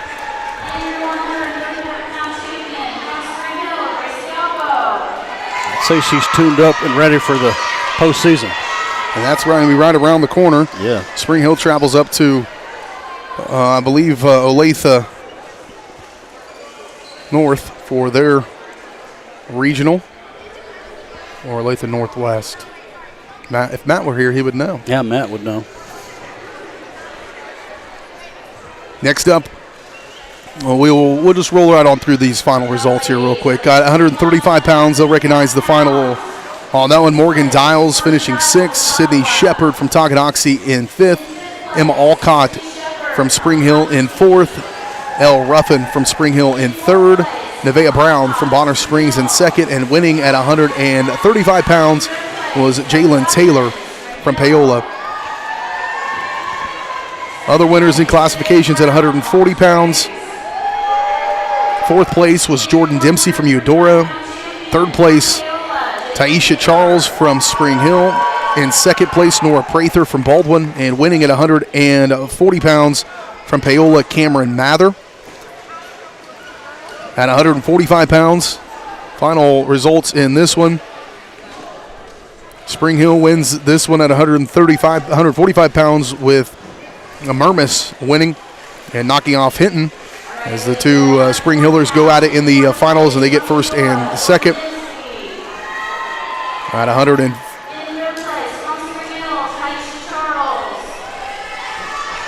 445 pounds, 150 pound weight, 55 pound weight class rather. 4th place, Callie Clark from Spring Hill. In 3rd place, Kendall Smart from Tonganoxie. In 2nd place, Jaden Wharton from Baldwin. And in 1st place at 155 pounds was Addison Vogel from Bonner Springs. Winner at 170 pounds. In 6th place, Catherine Simon from Baldwin. And 5th place, Madison Carton from Eudora. In 4th place, Braylon Morris from Bonner Springs. In 3rd place, Alyssa Bartlett from Paola. In 2nd place, Peyton Knipp from Spring Hill. And in 1st place, Grace Steen, winning at 170 pounds from Tonganoxie. And then at 190 pounds, in 4th place, Katie Duncan from Tonganoxie. In 3rd place, Elle Pittman from Baldwin. In 2nd place, Ellie Basca from Paola. And in 1st place was Avery Feedback from Spring Hill, as Avery continues at now 30-2 on the season, and she'll be a Frontier League champion. We're recognizing them here, and still will turn it back over to the public address announcer, but those are your final results in this one. And on the team side, Spring Hill wins it. Tonganoxie in 2nd here from this 2024 Frontier League tournament. We're going to continue to wrap things up here as we take our final break. We'll come back and conclude our coverage here on the Shoemaker Collision and Paint Center postgame show right after this on Spring Hill Sports Live.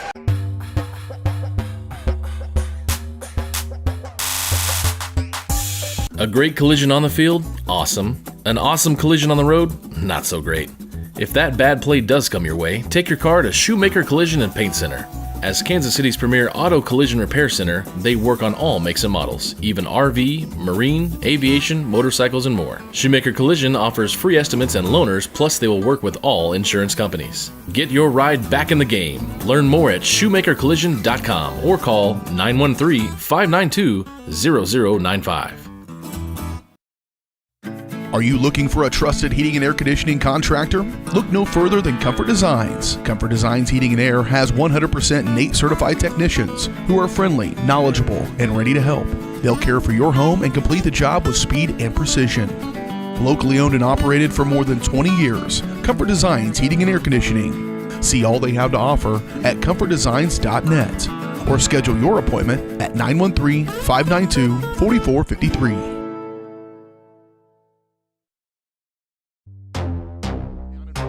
The 20, the 15, the 10, 5. Colton McCann, his 3rd touchdown of the game. It's like in the net, that'll be a point for Baldwin. A first touch volley. The substituted forward across the goal line. Touchdown, Trojan. At an opening on the near side. Is he going to take it? Yes, he is. Kaplinger will take it to the house.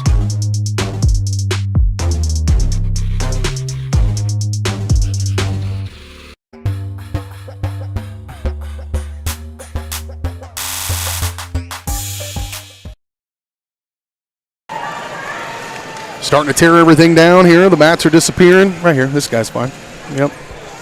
Mats are rolling out of here as we're getting ready back to the hard court for the other use of gymnasiums. Wrestlers tell us it's only for wrestling, but the other use is for basketball, so they're getting it ready for that. Frontier League Spring Hill girls going to win the Frontier League Wrestling Championship here today, overwhelming the competition, and they're continuing to recognize the medal winners here inside the gymnasium.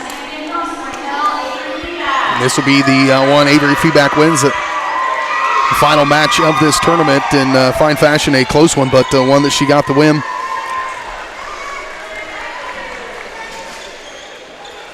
I don't know. Oh, there it is.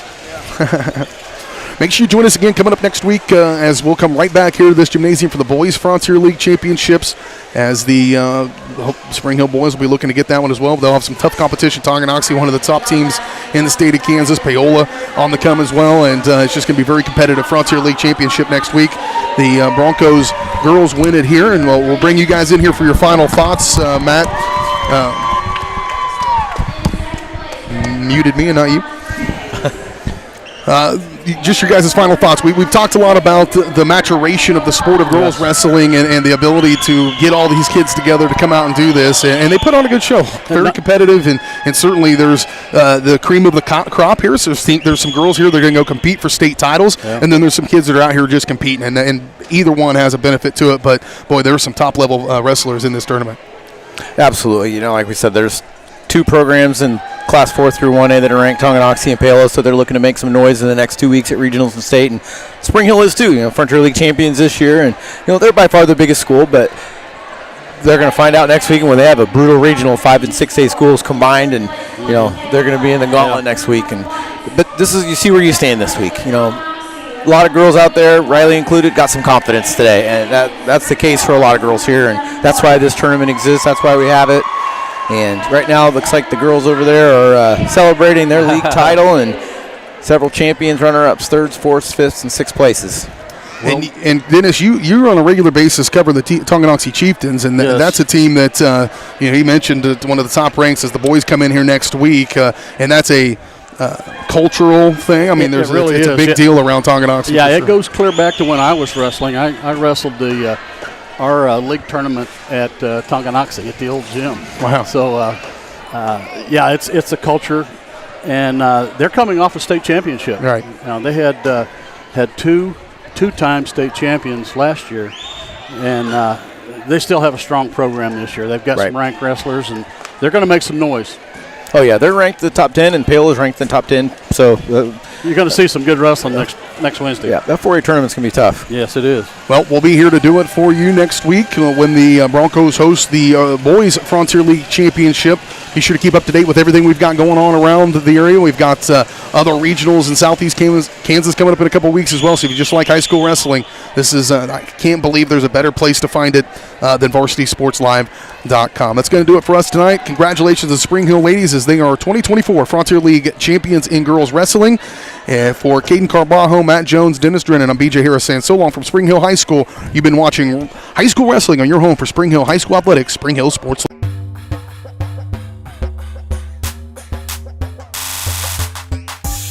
You've been watching Spring Hill High School Sports on your home for the Broncos, Spring Hill Sports Live. Spring Hill Sports Live is presented by Strode Orthodontics, creating beautiful, healthy smiles. Learn more at StrodeOrtho.com. Also by